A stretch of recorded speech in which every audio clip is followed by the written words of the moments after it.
அதன் ஆழத்தையும் அகலத்தையும் என்ன பண்ண முடியாது. இதுதான் சுயமரியாதை என்ற ஒரு வரையறுக்குள்ள அடக்கி விட இயலாது. அப்படி சொன்னது யாருன்னா எம்.கே. ரெட்டி. ஓகேங்களா, நோட் பண்ணி வச்சுங்க. யாரு? எம்.கே. ரெட்டி. கேட்கறதுக்கு வாய்ப்புகள் இருக்கலாம். ஓகேவா? Okay, MK. ரெட்டி வேற எங்கேயும் பார்த்தல. ஸோ பெரியார் ஈவேராசாமியும் வாழ்க்கை சூடும். பெரியார் எப்ப பிறந்திருப்பாரு? நவம்பர் 17, 1879. செப்டம்பர் 17 சமூக நீதி நாள் சொல்றோமா? செப்டம்பர் 17, 1879. 1973 எப்ப இறந்திருப்பாரு? நரேந்திர மோடி பிறந்தநாள் வருங்க சார்.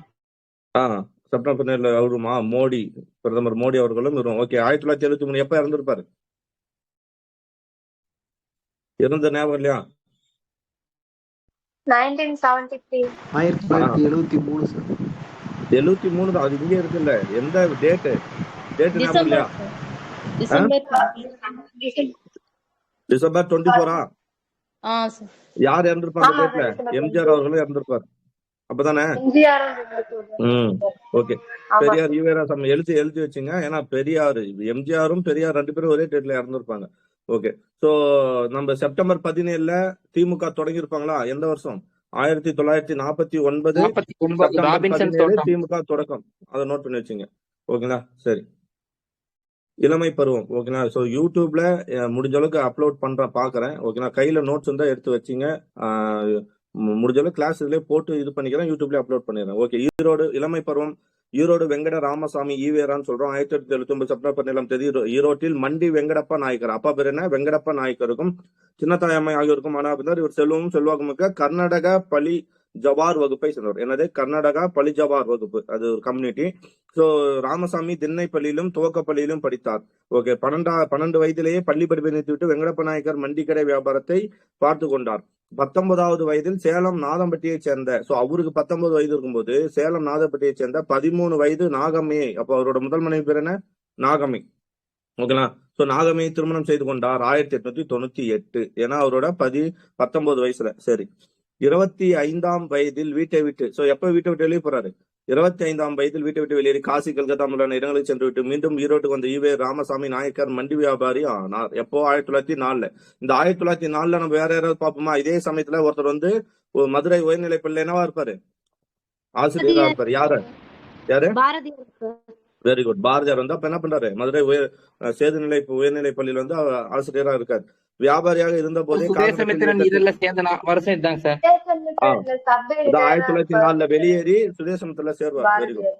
ஓகே, வியாபாரியாக இருந்த போதே காங்கிரஸ் இயக்கத்தில் ஆர்வம் கொண்டார். காங்கிரஸ் மாநாடுகளில் கலந்து கொண்டார். அதே சமயம் ஈரோடு நகர்மன்ற நம்ம பார்ப்போம். 1919 அவர் என்ன பண்ணிருப்பாரு? ஈரோடு நகர் 17 வந்து ஈரோடு நகர்மன்ற தலைவர்ன்ற பதவியை விட்டுட்டு, அந்த பதவி கிட்டத்தட்ட ஒரு 18-19 பதவி விட்டுட்டு வெளியே வந்திருப்பாரு. ஸோ ஈரோடு நகர்மன்ற தலைவராக இருந்தார். பின்னர் நகர்மன்ற தலைவர் பதவியையும் அங்க இருப்பாங்க, நகர்மன்ற தலைவர் பதவியும் பல கௌரவ பொறுப்புகளையும் விட்டுவிட்டு காங்கிரஸில் உறுப்பினராகி இந்திய விடுதலை போராட்டத்தில் தீவிர பங்கேற்றார். எப்போ? 1919 அவர் யாரு? ஈரோடு நகரமன்ற அவர் அது தலைவரா இருக்காரு. ஓகேங்களா, அதுவும் இல்லாம நிறைய பொது பதவி வகிச்சிருப்பாரு. அது எல்லாத்தையும் விட்டுட்டு எதுல வந்து உறுப்பினரா சேர்வாரு? ஒரு அடிப்படை உறுப்பினரா காங்கிரஸ்ல வந்து சேர்றாரு. ஓகேங்களா, சோ ஓகே, இவர் கூட இன்னொருத்தரும் சேர்வாரு. இவங்க 2 பேரும் சேர்த்தது யாரு? படிச்சிருக்கோமா? சேர்த்திருப்பாருங்க சார். வரதராஜலு நாயுடு கூட இருந்திருப்பாருங்க சார். ராஜாஜி சேர்த்திருப்பாரு. யாரு கூட இருந்திருப்பாரு? வரதராஜுலு. ஓகே, பி வரதராஜுலு சேர்ந்திருப்பாரு. ஓகே, கூட காங்கிரஸ் போராளி. 1919-25 காங்கிரஸ் இயக்கத்தில் தன்னை இணைத்துக் கொண்ட ஈவே ராமசாமி நாயக்கர் ஒத்துழையாமை இயக்கத்துக்கு முழு ஒத்துழைப்பு பார்த்தோம். பெரியார் தலைமையிலும் ராஜாஜி தலைமையிலும் ஒத்துழைமை இயக்கம் போயிட்டு இருக்கோம். நெல்லை காங்கிரஸ் கூட்டத்தில் வகுப்புரிமை தீர்மானத்தை கொண்டு வந்தார். நோட் பண்ணுங்க, எந்த இடத்துல எழுதிங்க, கையில பேனாந்து எழுதுங்க. நெல்லை காங்கிரஸ் கூட்டத்தில் வகுப்பு உரிமை தீர்மானத்தை கொண்டு வந்தார். சோ ஃபர்ஸ்ட் ஓகேங்களா, வகுப்புரிமை தீர்மானம் நெல்லை காங்கிரஸ் கூட்டத்துல. ஈரோட்டில் கள்ளுக்கடை மறியலை தலைமை தாங்கி நடத்தினார். நான் பாப்பா அவரோட சொந்த ஊர்ல ஈரோட்டில் கள்ளுக்கடை மறியலை நடத்திருப்பாரு. காந்தியின் நிர்மாண திட்டத்தை சிறமேற்கொண்டு நடைமுறைப்படுத்தினார். நிர்மாண திட்டம். ஓகேங்களா, காந்தியின் நிர்மாண திட்டம் சிறமேற்கொண்டு நடைமுறைப்படுத்தினார். ஒத்துழையாமை இயக்கத்துல வரலாம். ஓகேங்களா, காந்தியின் நிர்மாண திட்டம் நோட் பண்ணி வச்சுங்க. தாதம்பட்டியில் அவருக்கு சொந்தமான தென்னந்தோப்பில், தாதம்பட்டி தான் யார்? அவங்க ஒய்ஃப் ஊர் பார்த்தோம் இல்லையா? சோ தாதம்பட்டியில் அவருக்கு சொந்தமான, இதுதான் நீ சொன்னீங்க என்ன ஊர்ல வந்து அவர் அந்த மரத்தை வெட்டுவார்னா தாதம்பட்டியில் அவருக்கு சொந்தமான தென்னந்தோப்பில் நூற்றுக்கணக்கான தென்னை மரங்களை வெட்டி சாய்தார். புக்ல 500 இருக்கும். வீதி வீதியாக சென்று தீவிர கதர் பிரச்சாரம் செய்தார். பார்த்தா அவரே வெண்டில என்ன பண்ணுவாரு? கதர் வியாபாரம் செஞ்சிருப்பாரு. தஞ்சாவூர் காங்கிரஸில் மீண்டும் வகுப்புரிமை தீர்மானத்தை கொண்டு வந்தார். அதாவது 1919 வந்து நெல்லை காங்கிரஸ்ல என்ன பண்றாரு? நெல்லை கூட்டத்துல வகுப்புரிமையை ஃபர்ஸ்ட் கொண்டு வராரு. தீர்மானத்தை கொண்டு வந்தார். தீர்மானம் கொண்டு வந்து அது நிறைவேற்றப்படல, கொண்டுதான் வராரு. ஏன்னா மத்தவங்க எல்லாம் ஓகே சொல்லல. அதே மாதிரி 1921 தஞ்சாவூரில் காங்கிரசின் மீது வகுப்புவாரி திருமணத்தை கொண்டு வந்தார். கள்ளுக்கடை மறியலில் ஈடுபடுறதுக்காக சிறையில் அடைக்கப்பட்டார் 1922. ஆமா, பார்த்திருப்போம். சோ கள்ளுக்கடை மறியல் வரும்போது கூட இன்னொருத்தர் இவரோட சகோதரி வருவாங்க. அது யாரு? நாகம்மாளும் கண்ணம்மாளுங்க சார். நாகம்மை கண்ணம்மாள். ஆமா, கண்ணம்மாள் தான் ஹைலைட் அதுல. ஓகேங்களா, கண்ணம்மாள் தான் முன்னின்று பண்ணிருப்பாங்க. ஓகே, 3 முக்கிய முடிவுகள். ஈவே ராமசாமி நாயக்கர் 1923 ஓகே தமிழ்நாடு காங்கிரஸ் தலைவராக தேர்ந்தெடுக்கப்பட்டார். எப்போ நோட் பண்ணீங்க? ஈவே ராமசாமி நாயக்கர் 1923 தான் என்ன பண்ணிருப்பாங்க? தமிழ்நாடு காங்கிரஸ் தலைவர் 1923. ஓகேவா? ஓகே, எழுதிங்க, கையில எழுதிங்க, டக்கு டக்குன்னு. ஒரு பேனா இருந்துச்சுன்னா 1923 தமிழ்நாடு காங்கிரஸ் தலைவர், அவ்வளவுதான். தமிழ்நாட்டில் முதலாக மேல பெரியார்னு போட்டு அப்படியே அந்த ஏரை மட்டும் போட்டு வந்தீங்கன்னா சிம்பிளா முடிச்சிடலாம் அந்த புக்கெல்லாம். நீங்க முறை படிக்கிறது தான் கஷ்டமா இருக்கும். ஆனா ஒரு முறை முடிச்சிட்டோம்னா நீங்க நோட்ஸ் எடுத்து எழுதிட்டீங்கன்னா ரொம்ப ஈஸியா போயிடும். முன்னாடி வந்துட்டேன். எத்தனா பேஜ்? 289. 90ங்க சார். 90ங்களா?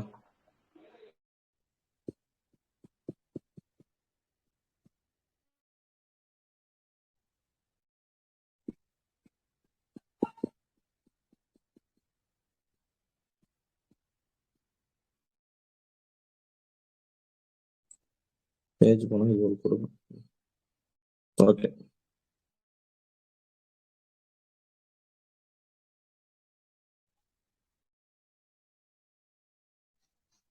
ஓகே. 1923 தலைவர் ஆயிட்டாரு. தமிழ்நாட்டில் முதலாக காங்கிரஸில் தலைமை பொறுப்பேற்ற பிராமணர் அல்லாதவர் இவர் தான். ஹைலைட்டர் தான். ஓகேங்களா? ஏன்னா எல்லாமே பிராமணர்கள் தான். சோ இவர் தான் என்னது, பிராமணர் அல்லாத ஒரு முதல் தலைவர் தமிழ்நாட்டுல. அப்படியும் வாவேசு ஐயர் இவருக்கு எதிராக நம்பிக்கையில்லா தீர்மானம் கொண்டு வர்றார். யார் கொண்டு வரா?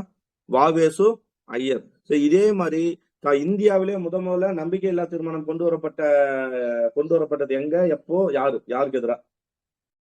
கிருபாலினி கொண்டு வந்திருப்பாங்க சார். ஜெயலலிதா நேருவுக்கு எதிராங்க சார்.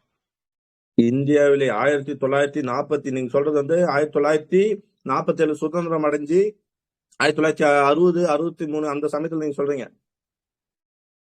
நேற்று படிச்ச நீதி கட்சி படிக்கும் பாத்தீங்கல்ல, பனகல் அரசருக்கு எதிராக யார் கொண்டு வந்திருப்பா? ஜனநாயக கூட்டணின்னு சொல்லி ஒருத்தர் வந்து அது சொல்லிப்பாரு. ரெட்டி, என்ன பேரு அவர் பேரு? சிஆர் ரெட்டியா? சிஆர் ரெட்டி தான் நினைக்கிறேன். சரிங்களா? அது எடுத்து பாருங்க. அது கூட மட்டும்தான் சிஆர் ரெட்டி கொண்டு வந்திருப்பாரு. அது வந்து யாருன்னா நடேச முதலியார், இவங்க எல்லாமே அதெல்லாம் சேர்ந்து கொண்டு வந்திருப்பாங்க அந்த இதை. சரிங்களா? ஞாபகம் வச்சுங்க. சோ அதுதான் இந்தியாவிலேயே முதல்ல கொண்டு வரப்பட்ட நம்பிக்கையில்லா தீர்மானம்.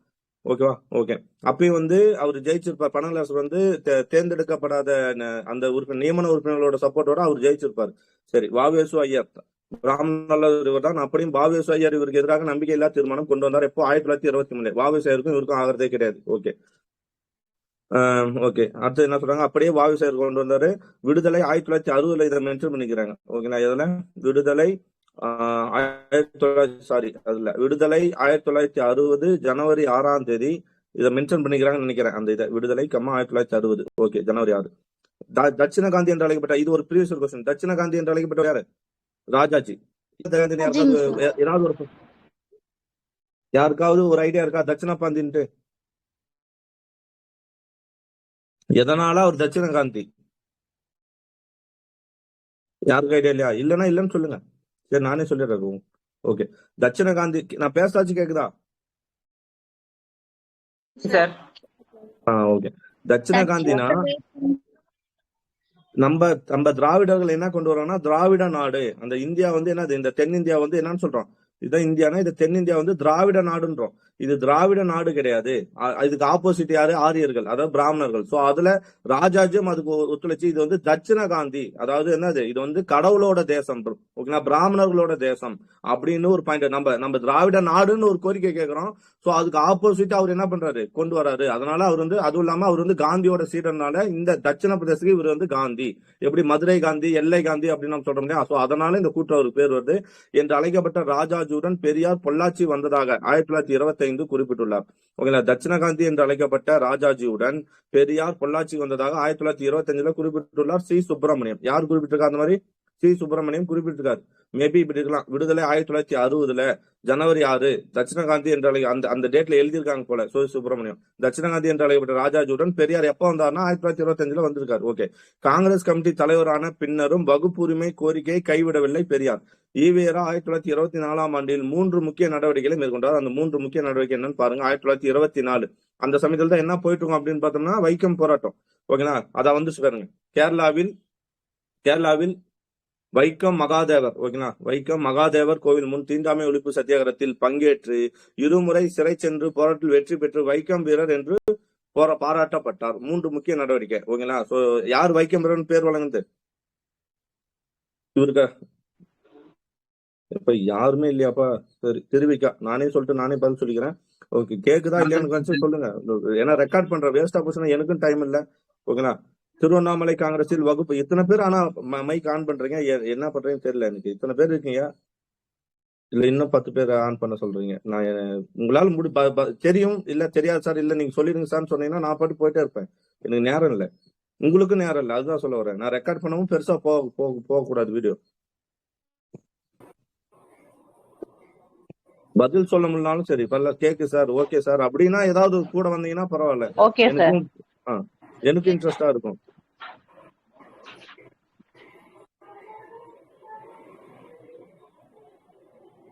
அவ்வளவு இதுக்கு மேல யாரும் இது கேட்காதீங்க. ஓகே சரி. திருவண்ணாமலை காங்கிரஸில் வகுப்பு உரிமை தீர்மானத்தை முன்மொழிந்து உணர்ச்சி ஆற்றினார். சரி, எங்க மீண்டும் திருவண்ணாமலை காங்கிரஸ்ல வகுப்புரிமை தீர்மானத்தை முன்மொழிந்து உணர்ச்சி உரையாற்றினார். 1924 மட்டும் இது. கேரளத்துல வைக்கமரன் பேர் வாங்குறாரு, திருவிக்கா கொடுத்திருப்பாரு. அடுத்து திருவண்ணாமலையில காங்கிரஸில் வகுப்புரிமை தீர்மானத்தை முன்மொழிந்து பேசுறாரு சேரன் மகாதேவி. ஓகேங்களா? சேரன் மகாதேவி குருகுலத்தில் தாழ்த்தப்பட்ட மாணவர்களுக்கு இழைக்கப்பட்ட அநீதி நம்ம எல்லாமே தெரியும். அது யார் பண்ணிருப்பாப்னா வாவேசு ஐயர் காங்கிரஸோட கொடையில நடந்திருக்கும். ஓகேவா? சரி, கண்டிப்பா இவற்றோட நீதி கட்சி ஆட்சியின் அறநிலை பாதுகாப்பு சட்டத்தை ஆற்றுதார். சோ இந்த சமயத்தில் தான் நம்ம பார்த்தோம். என்ன பார்த்தோம்? 1925 தான் என்ன சட்டம் இயற்றப்பட்டது? இந்து அறநிலை சட்டம். யார் கொண்டு வருவா? பனகல் அரசன் கொண்டு இருப்போம். அது எப்ப நடைமுறை, எப்ப மசோதா கொண்டு வந்துருப்பட்டோம்? 1922 கொண்டாந்து 26 டேட்டோட டேட்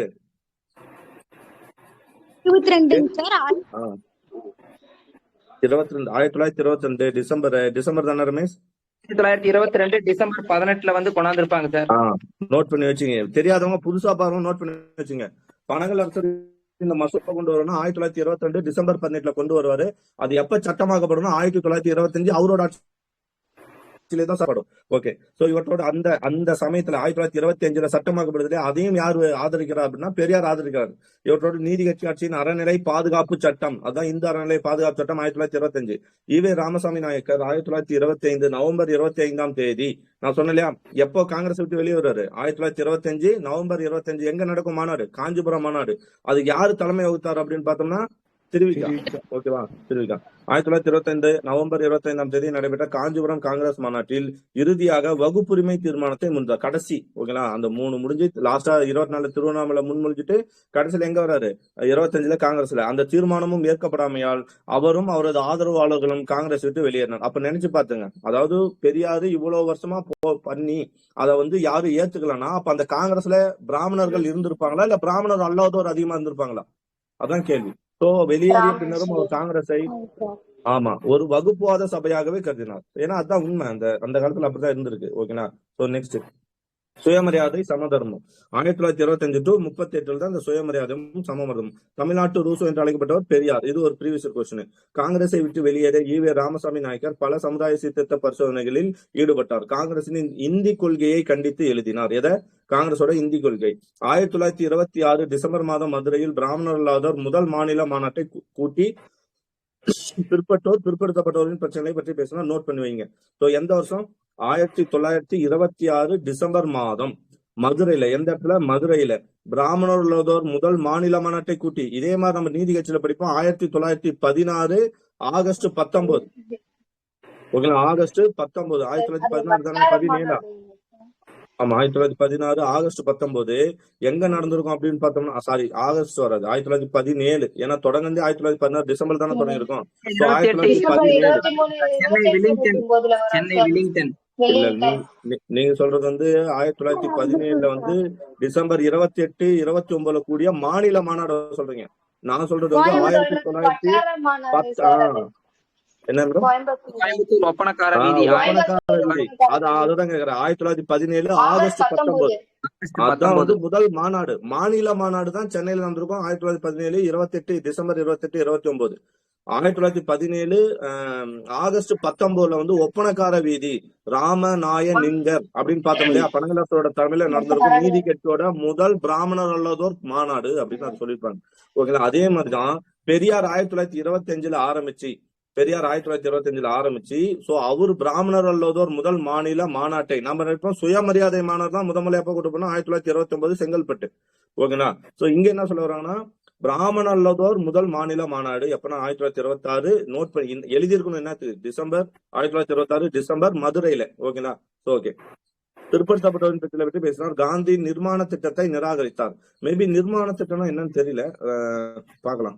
ஓகேங்களா சார்? காந்தி நிர்மாண திட்டத்தை நிராகரித்தார். காந்தியாரை பெங்களூரில் சந்தித்து பிராமண எதிர்ப்பு கொள்கையை பற்றி விவாதித்தார். சோ காந்தி இது கேட்டிருக்காங்க, இந்த கூற்று கேட்டிருக்காங்க, நோட் பண்ணுங்க. காந்தியாரை பெங்களூர்ல சந்தித்து பிராமண எதிர்ப்பு கொள்கையை பற்றி விவாதித்தாரா? ஆமா. காந்தி நிர்மாண திட்டத்தை நிராகரித்தாரா? ஆமா. ஓகேங்களா?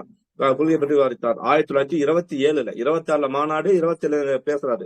நாகை தொழிலாளர் கிளர்ச்சியில் பங்கேற்று சிறை சென்றார். எதுல நம்ம டைரக்டா என்ன பண்ணோம், 25 ஓபன் பண்ணாரு மட்டும் போயிடுறோம். பெரியார் எப்படி பெருசா ஆகுறாரு, காங்கிரஸுக்கு ஆப்போசிட்டா ஒரு இயக்கத்தை உருவாக்கி இருக்காரு. அது எப்படி இவ்வளவு பிரபலம் பாருங்க. நாகை தொழிலாளர் கிளர்ச்சியில் பங்கேற்று செஞ்சார். அப்படியே காலக்கோடு மாதிரி எழுதிட்டு வந்தீங்கன்னா ஈஸியா போயிடும்.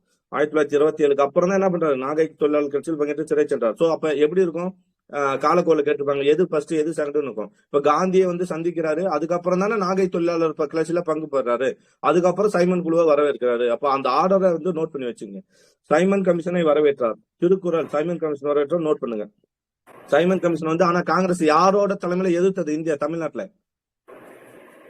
வெள்ளிநாக்கு நாவலர் என்ற சத்தியமூர்த்தி. Okay okay. திருக்குறள் புத்தர் கொள்கைகளை நாம என்ன சொன்னோம்? Okay okay. அப்படிங்கிறது பாத்தீங்கன்னா ஒரு குறிப்பிட்ட கொள்கைக்காக மட்டும் நடத்தப்பட்ட திட்டம் சார். இப்ப உதாரணத்துக்கு பார்த்தா வெள்ளையனை வெளியேறு இயக்கம், ஒத்துழையாமை இயக்கம், சட்ட மறுப்பு இயக்கம், இப்படி தனித்தனியா காந்தி பண்ணிருக்காங்க சார். அது ஒவ்வொன்றுமே நிர்மாண திட்டம். நிர்மாணம் அப்படின்னா ஒரு குறிப்பிட்ட நம்ம கொள்கை அப்படிங்கிற நிர்மாணமா இருங்க அப்படிங்கிறாங்க. அதான் காந்தியோட ஒரு கொள்கை வந்து பண்றாரு. ஓகே. திருக்குறள் புத்தர் கொள்கைகளே பரப்புறாரு. நம்ம என்ன ஏதோ திருக்குறள் வந்து படிக்கூடாதுன்னு சொல்லிட்டாரு அப்படின்னு மட்டும் நினைச்சிருங்க. ஆனா முதல்ல திருக்குறள் புத்தர் இதுதான் திருக்குறளை படிக்க ஒரு ஒரு ஆன்மீகவாதியா ஒரு சாமியாரா இல்லாம நாத்தியவாதியா இருந்து திருக்குறளை படிக்க சொன்ன ஒரு ஆள் யாருன்னா அது பெரியார் தான். திருக்குறள் புத்தர் கொள்கைகளை பரப்பினார். தன் பெயருக்கு பின்னால் இருந்த என்னது நாயக்கர் சாதி பட்டத்தை விலக்கி கொண்டார். அவர் விலக்கிட்டார் ஃபர்ஸ்ட். அப்புறம் சார் ராமசாமி முதலியார், ஈவே ராமசாமி, தமிழ்நாட்டின் ரூசோ, இதுதான் ஹைலைட். சார் நமக்கு தெரியும் தமிழ்நாட்டின் ரூசோ என்று அழைக்கப்பட்டவர் யாருன்னா பெரியார் தான். அவர் தமிழ்நாட்டின் ரூசோன்னு சொன்னது யார் தான் கேள்வி. சார் ராமசாமி. நோட் பண்ணுங்க, எழுதுங்க. ராமசாமி முதலியார். இன்னைக்கு அந்த முதலியார் செட்டியார்ன்ற பேர்லாம் வந்து கொஸ்டின்ல இடம் பெறாது. எதுதான் இடம் பெறும்னா ராமசாமி. ஆமா சார், ராமசாமி தான் இடம் பெறும். நோட் பண்ணி வச்சுங்க. சார் ராமசாமி அவர் தான் என்னது ஈவே ராமசாமி என்ன சொல்லியிருக்காரு, தமிழ்நாட்டின் ரூசோ என்று அழைத்திருக்கார். எப்போ 1927 ஜூலை மாசம். இதெல்லாம் ஆர்டர் வருது ஜூலை மாசம். டேட்டோட இருக்கு 1927 ஜூலை. 1928 ஆண்டிலிருந்து காந்தியை மகாத்மா என்று அழைப்பதை நிறுத்திவிட்டார். எப்போ 1900 மகாத்மான்னு அழைச்சது ஃபர்ஸ்ட் யாரு? காந்தியை மகாத்மா என்று அழைச்சது யாரு? ரவீந்திரநாத் தாகூர். Very good, Rabindranath Tagore. காந்தியை காந்தியடிகள் என்று அழைச்சது வந்து கவுந்தியடிகள். சிலப்பதிகாரத்திலே ஆமா சிலப்பதிகாரம் மணிமேலையோ கவுந்தியடிகள் ஒரு கேரக்டர் வரும். அது போல ஓகேவா, திருவிக்காதான் என்ன பண்ணுறாரு, காந்தியை காந்தியடிகள்னு சொல்லியிருப்பாரு. மகாத்மான்னு சொன்னது யாரு அப்படின்னு பார்த்தோம்னா தாகூர். பிதா, தேச பிதான்னு அழைத்தது, தேச தந்தையன்னு அழைத்தது வந்து இவரு 1944 நம்ம சுபாஷ் சந்திர போஸ் வந்து வானொலி மூலியமா Hindu Azad. Okay, very good. Mahatma என்று அழைப்பதை நிறுத்திவிட்டார். அதே போன்று காந்தியின் இந்து மதம் பற்றியும் காந்தியின் இந்து மதம் பற்றி விளக்கத்தையும், ஆதி திராவிடர்களுக்கு என்ன தனி கோயில்கள் வேண்டும், சோ எதெல்லாம் சொல்ற பாருங்க. அதே போன்று 1928 காந்தியை மகாத்மா என்று அழைப்பதை நிறுத்திவிட்டார். அதே போன்று காந்தியின் இந்து மதம் பற்றிய விளக்கத்தையும், இந்து மதத்தை பத்தி நீங்க சொல்லுங்க அப்படின்ற விளக்கத்தையும், ஆதி திராவிடர்களுக்கு என தனி கோயில்கள் வேண்டும், கலப்பு திருமணங்களும் சமபந்தி விருந்தும் தனிப்பட்ட கருத்துக்கள் என்ற கருத்துக்களை பெரியார் ஏற்றுக்கொள்ளவில்லை. ஆதி திராவிடர்களுக்கான தனி கோயில்கள் வேண்டும், ஒண்ணு இந்து மதம் பற்றிய விளக்கத்தையும், ஆதி திராவிடர்களுக்கான தனி கோயில்கள் வேண்டும், கலப்பு திருமணங்களும் சமபந்தி விருந்தும் தனிப்பட்ட கருத்துக்கள் என்ற கருத்துக்களை பெரியார் ஏற்றுக்கொள்ளவில்லை. இதெல்லாம் வந்து காந்தி இதுன்னு நினைக்கிறேன். ஓகேங்களா? அதை ஏத்துக்கல, பெரியார் ஏத்துக்கல. Okay, next. பெரியார் ஈவேரா. ஈவே ராமசாமி என்ற பெயரை மட்டும் போட்டுக்கொள்வது மரியாதையாக இருக்காது கருதிய நாகர்கோவில் வழக்கறிஞர் B Chidambaram Pillai. Already B Chidambaram பார்த்தோமா? மேல என்ன சுப்பிரமணியம் பார்த்தோம். மேல சுப்பிரமணியன் என்ற பேர் தான் பார்த்தோம். சரி, ஈவே ராமசாமி என்ற பெயரை மட்டும் அது எதுக்கு பார்த்தோம்? பி சுப்பிரமணியம் அப்படின்னு பார்த்தோம்னா, தட்சிண காந்தி என்று அழைக்கப்பட்ட ராஜாஜியுடன் பெரியார் 1925 பொள்ளாச்சிக்கு வந்தார் அப்படின்ற கூற்ற சொன்னது யாருன்னா பி சுப்பிரமணியம். கரெக்டா நான் சொல்றது? கரெக்டா அப்படித்தானே பார்த்தோம்? ஆமா. ஈவே ராமசாமி என்ற பெயரை மட்டும் போட்டுக்கொள்வது மரியாதையாக இருக்காது என்று கருதிய நாகர்கோவில் வழக்கறிஞர் பி சிதம்பரம் பிள்ளை. ஓகேனா? ஓகே, முதலாக ஈவேரா பெரியார் என்று அழைத்தார். சோ அப்ப ஃபர்ஸ்ட் நம்ம என்ன நினைச்சிருப்போம்?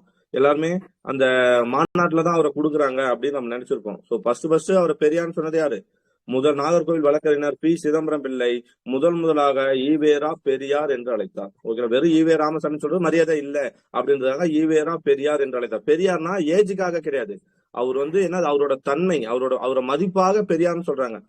1927 அழைச்சிட்டாங்க. எப்போ? 1927. சரி, அதிலிருந்து ஈவேரா பெரியார் என்ற பெயர் பிரபலம் ஆயிற்று. அதுல இருந்து ஈவேரா பெரியார். அப்போ ஃபர்ஸ்ட் கொடுத்தது யாருன்னா பி சிதம்பரம் பிள்ளை. நோட் பண்ணி வச்சுங்க. தமிழ்நாட்டின் ரூசோ என்று அழைத்தது யாரு? தமிழ்நாட்டின் ரூசோ என்று அழைத்தது ராமசாமி. பி சிதம்பரம் பிள்ளை 1927. அதிலிருந்து ஈவேரா பெரியார் பிரபலம் 1929 பிப்ரவரி 17, 18 தேதிகளில் செங்கல்பட்டில் முதலாவது நாம் பார்ப்போம் இல்லையா? என்ன தேதியோட கொடுத்துறான் பாருங்க. பிப்ரவரி 17, 18 1929 பிப்ரவரி 17, 18 தேதிகளில் செங்கல்பட்டில் முதலாவது சென்னை மாகாண சுயமரியாதை மாநாட்டை கூட்டி முறைப்படி சுயமரியாதை இயக்கத்தை துவங்கினார். அப்போ அவர் சுயமரியாதை இயக்கம் ஒண்ணு ஆரம்பிச்சிருச்சு. ஆனா அது முறையாக கூட்டி அந்த மாநாடு எப்ப நடக்குதுன்னா 1929 பிப்ரவரி 17, 18. சோ யாரு தலைமை தாங்கியிருப்பா அப்படின்னு பார்த்தோம்னா எல்லாருக்குமே தெரியும். Very good, Soundara Pandian. ஓகேங்களா?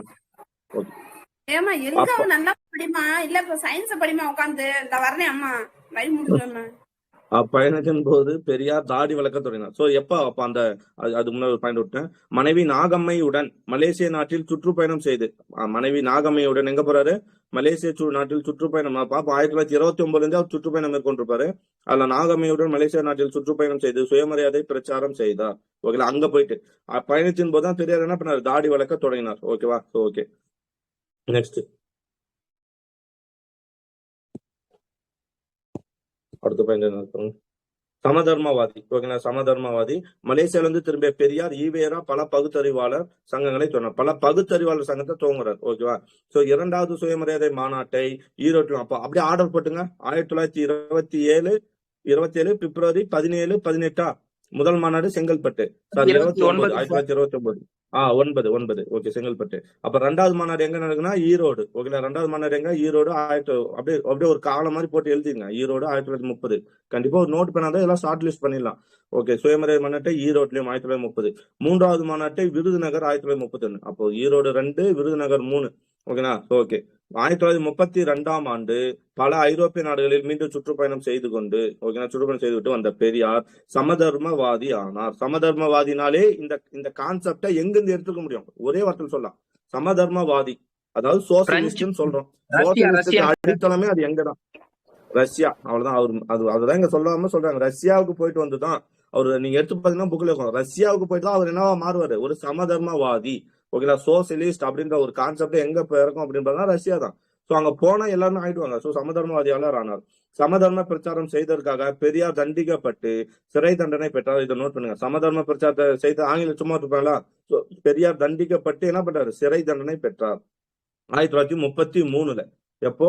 1933. 1933 அவர் என்ன கட்சியை என்ன இதை தொடங்கியிருப்பாரு? Paper, news paper. புரட்சி. 1933 தானே புரட்சி. ஞாபகம் இல்லையா? பதிலே வரமாட்டேது. சரி, பெரியார் தயாரித்த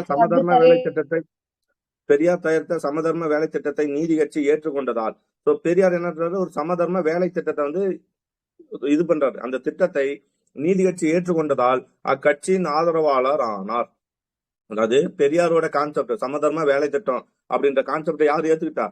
நீதி கட்சி ஏத்துக்கிச்சு. ஆல்ரெடி 1900 இவரு இருப்பார்ல, அவர் பேர் என்ன? பொப்ளியர் சார். புலியார் சார் ஆட்சியில் இருக்கும்போதே அவர் என்ன பண்ணிட்டாருன்னா அவங்க கட்சி நீதி கட்சி ரொம்ப சரிஞ்சிருச்சு. அப்பவே 2 தீர்மானத்தை கொண்டு வருவாங்க. அந்த தீர்மானத்துல என்ன முடிவு பண்ணுவாங்க அப்படின்னு சொன்னா, பெரியாருக்கு சுயமரியாதை என்ன பண்ணணும், சப்போர்ட் பண்ணணும், பெரியாரை நம்ம பக்கம் இழுக்கணும்னே முடிவு பண்ணிருப்பாங்க. சோ அதன் அடிப்படையில் தான் பெரியார் தயாரித்த சமதர்ம வேலை திட்டத்தை எதை சொல்றாங்க, இங்க எதை சொல்றாங்க யோசிங்க. Erode plan sir. கரெக்ட். எது எல்லாருக்கும் என்ன பண்ண ஆயுள் காப்பீடு திட்டம் வேணும்னு சொல்லி அப்பவே போராடி இருப்பாங்க. ஓகேங்களா? ஈரோடு திட்டத்தை என்ன பண்றாங்க, சமதர்ம வேலை திட்டத்தை யாரு கூட சேர்ந்து சிங்காரவேலர் அதை ஆதரிச்சுப்பாரு. அதுக்கப்புறம் யார் வந்துட்டாரு, இவங்களும் பண்றாங்க. ஓகேவா? ஓகே. வேலை திட்டத்தை நீதி கட்சி ஏற்றுக்கொண்டதால் அக்கட்சியின் ஆதரவாளர். நீங்க கொஞ்சம் அப்படியே நார்மலா படிச்சுட்டு வந்தா ஒண்ணும் இங்க புரியாது. கொஞ்சம் முயற்சி பண்ணணும். சமதர்ம திட்டம்னா எதை சொல்றாங்க அப்படின்னு பார்த்தோம்னா ஈரோடு திட்டத்தை சொல்றாங்க. ஆமா, படிப்போம்ல, நம்ம பார்த்தோம்ல. அதே மாதிரி சமதர்மவாதின்னு என்ன சொல்றாங்க, அவர் வந்து ரஷ்யாவுக்கு போய், நம்ம புக்ல ரஷ்யாவுக்கு போயிட்டு வந்தா தான் இருக்கும். ரஷ்யா மற்றும் பல ஐரோப்பிய நாடுகளில் சுற்றுப்பயணம் போயிருப்பாரு. சோ அதை தான் மென்ஷன் பண்றாங்க. சோ சமதர்ம வேலைக்கு நீதியை ஏற்றுக்கொண்டால் அக்கட்சியின் ஆதரவாளர் 1935 வந்து பெரியாரை வந்து அங்க இது பண்ணிக்கிட்டாங்க, ஏத்துக்கிட்டாங்க. பகுத்தறிவு என்ற 4 எட்டை தொகை நான் பாருங்க. எப்ப பகுத்தறிவு அப்படியே ஆர்டர் பார்த்தலாமா? நம்ம ஹிஸ்டரி ஃபர்ஸ்ட் சுயமரியாதை எப்பா 1925. அதுக்கப்புறம் என்ன பார்த்தோம், 1928 ரிவோல்ட் ஆங்கில பத்திரிகை. 1928 33 புரட்சி. ரிவோல்ட்னாலே புரட்சி தான், அதான் தமிழ். 1934 பகுத்தறிவா. 1925 விடுதலை. ஓகேவா? சரி, நெக்ஸ்ட் பகுத்தறிவு என்ற 4 எட்டை துவக்கினார். அப்ப 1934. ஓகேங்களா? சோ 1937 நடைபெற்ற சட்டசபை தேர்தலில் நீதி கட்சிக்காக பிரச்சாரம் செய்தார். ஏன்னா நாம் பார்த்துட்டோம், நீதி கட்சி அதோட இறங்கிருச்சு. ஓகேங்களா? 1937 நடைபெற்ற சட்டசபை தேர்தலில் நீதி கட்சி, ஏன்னா 1937 ஏன் வந்து பிரச்சாரம் செய்யறனா, 1937 பெரியாருக்கு யார் எதிரி, காங்கிரஸ் தான் எதிரி. காங்கிரஸ் அன்னைக்குதான் வந்து நீதி கட்சியில என்னன்னா சட்டமன்ற தேர்தல்ல பங்கேற்கும். அப்ப காங்கிரஸ் நீ எதிர்க்கணும்னா அப்ப கண்டிப்பா பெரியார் யாருக்கு அதுக்கு ஆப்போசிட்டான ஒரு கட்சி எது, நீதி கட்சி தான். அப்ப நீதி கட்சிக்கு ஆட்டோமேட்டிக்கா பிரச்சாரம் செய்தார். இருப்பினும் நீதி கட்சி படுதோல்வி அடைந்தது. தேர்தலில் காங்கிரஸ் மகத்தான வெற்றி பெற்று ராஜாஜி சென்னை ராஜாஜி முதலமைச்சர் ஆனார். அவர் பள்ளிகளில் அறிமுகப்படுத்திய இந்தியை 1937 என்ன பண்றாரு, இந்தியை எதிர்த்து போராடி சிறை சென்றார் பெரியார். நம்ம பார்ப்போம் இந்தி மாநாடு எங்கனாலே சேலம் 1938. பெரியார் எந்த சிறையில் அடிச்சிட்டாங்க 1938? பெரியார் பெல்லாரி சிறையில் இருக்கும்போது தான், டிசம்பர் 28 29 அந்த சமயத்தில் தான். 1938 டிசம்பர் எண்டுல இருப்பாரு, 28 29 அந்த சமயத்துல பெரியார் பெல்லாரி, நோட் பண்ணுங்க, இதுவும் கேட்டுருக்காங்க, எந்த சிறையில் இருக்கும்போது அவர் நீதி கட்சியின் தலைவர் ஆவாரு, பெல்லாரி சிறை. ஓகேனா? இருந்தப்பதான் நீதி கட்சி தலைவர். இதே மாதிரி பூனா ஒப்பந்தம் காந்திக்கும் அம்பேத்கர் அவர்களுக்கும் நடக்கும் நாம் பார்த்தோம். சோ அந்த பூனா ஒப்பந்தம் எந்த சிறையில அவர் வந்து உண்ணாவிரதம் வந்து இருப்பாரு நடந்திருக்கும், எரவாடா சிறை. ஓகேவா? நோட் பண்ணி வச்சுங்க. ஓகே. சோ பெல்லாரி சிறையில் இருந்தபோதும் நீதி செல்வா. தமிழ்நாட்டு பெண்கள் மாநாடு ஈவேராவை எப்போதும், தமிழ்நாட்டு பெண்கள் மாநாடு சென்னையில் நடைபெற்ற பாத்துரும் இல்லையா, என்ன 1938 இதே சமயம் தானே, நவம்பர் 1938 நவம்பர் 13. அததான் சொல்றாங்க, தமிழ்நாட்டு பெண்கள் மாநாடு ஈவேராவை எப்போதும் பெரியார் என்று குறிப்பிட வேண்டும் என்று அறிவித்தது. நான் வந்து இந்த புக்கையே பார்த்துட்டு போறோம். ஆனா நான் வந்து எனக்கு முழு நேரம் இருந்திருக்கு, சப்போஸ் நான் வேலைக்கு போகாம நான் இப்பதான் படிக்கிறேன், நான் படிச்சுட்டு இருக்கேன் அப்படின்னா நான் கட்டாயம் என்ன பண்ணிப்பேன்னா, என் கூட என்ன இருந்திருக்கணும், இந்த புக்கு கூட நான் கையில என்ன புக்கை வச்சிருப்பேன், நம்மளோட சோசியல் புக்கோ 10th சோசியல் புக்கோ இல்ல பெரியார் எங்கெல்லாம் வராரோ அந்த புத்தகத்தை எல்லாத்தையும் என் கையில வச்சுப்பேன். அந்த புத்தகத்தை எல்லாம் கையில வச்சு 4 புக்ல இருக்கிற பாயிண்ட்டையும் அப்படியே அந்த குரோனிக்கல் ஆர்டர்னு சொல்லுவாங்க இல்லையா, கால வரிசைப்படி அந்தந்த இடத்துல முயற்சி பண்ணி விட்டுருவேன். இது அப்புறமேட்டு எனக்கு இந்த 4 புக்கும் தேவைப்படாது, என் கையில வச்சிருக்க அந்த நோட்ஸ் மட்டும் தான் தேவைப்படும். இது என்னைக்குன்னா நான் வந்து உங்களை மாதிரி படிக்க டைம் இருந்திருந்தா, ஆனா இன்னைக்கு இல்ல. ஆனா உங்களுக்கு நான் சொல்ற ஒண்ணு அதுதான், நான் பாஸ் ஆன அந்த அனுபவத்தின் அடிப்படையில சொல்றேன். காரணம், இந்த மாதிரி 4 புக்கையும் ஒரே நம்ம மீண்டும் எடுத்து ரிவிஷன் பண்ண நேரம் கிடைக்காது, இந்த புத்தகத்தையே மீண்டும் பார்க்க நேரம் கிடைக்காது. எங்கெல்லாம் பாயிண்ட் வருமோ அந்த பாயிண்ட் அங்க ஒரு வார்த்தை இங்க ஒரு வார்த்தை இங்க ஒரு வார்த்தை தேடி படிச்சிட்டோம்னா நம்மளால என்ன பண்ணிவிட்டோம், ஈஸியா ஒரு நோட்ஸை நம்மளே கிரியேட் பண்ணிட முடியும். பெரியார நீங்க வேற அகாடமி நோட்ஸ்ன்றதை விட நம்ம எடுக்கிற நோட்ஸ் நமக்கு கை கொடுக்கும். சோ தமிழ்நாட்டு பெண்கள் மாநாடு ஈவேராவை எப்போதும் என்ன 1938 நவம்பர் 13 யாரோட தலைமையில நடந்திருக்கும் அந்த மாநாடு, நீலாம்பிகை தலைமையில் நடந்திருக்கும். ஓகேனா? யாரு பட்டம் கொடுப்பாங்கன்னா நம்ம புக்ல வந்து தர்மம்பால் பட்டம் கொடுத்துருப்பான்னு சொல்லிப்பாங்க. ஆனா நீங்க எத்திக்ஸ் புக்கை படிக்கும்போது அதுல வந்து நீலாம்பிகை தான் கொடுத்துருப்பாங்கன்னு சொல்லி இருக்கும். அது ஒன்னும் பிரச்சனை இல்லை, பாத்துலாம்.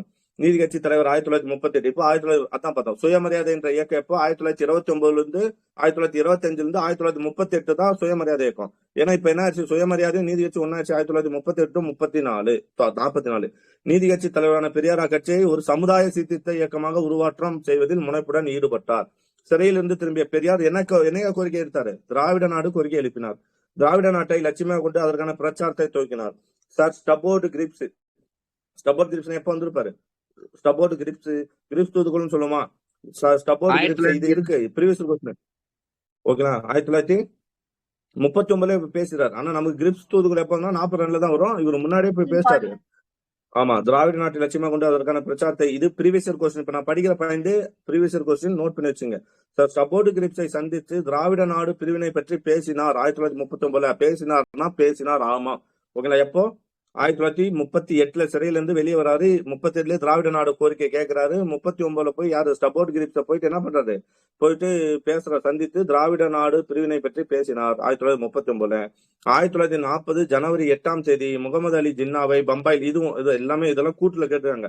1940 ஜனவரி 8ஆம் தேதி ஓகேங்களா, முகமது அலி ஜின்னாவை பம்பாயில் அவரது இல்லத்தில் சந்தித்து தனிநாடு கோரிக்கைக்கு அவரது ஆதரவை கோரினார். சரி, ஏன் போய் சம்பந்தம் இல்லாம ஜின்னாவை போய் பேசணும்? யாருக்காவது இந்த பாயிண்ட் வருதா?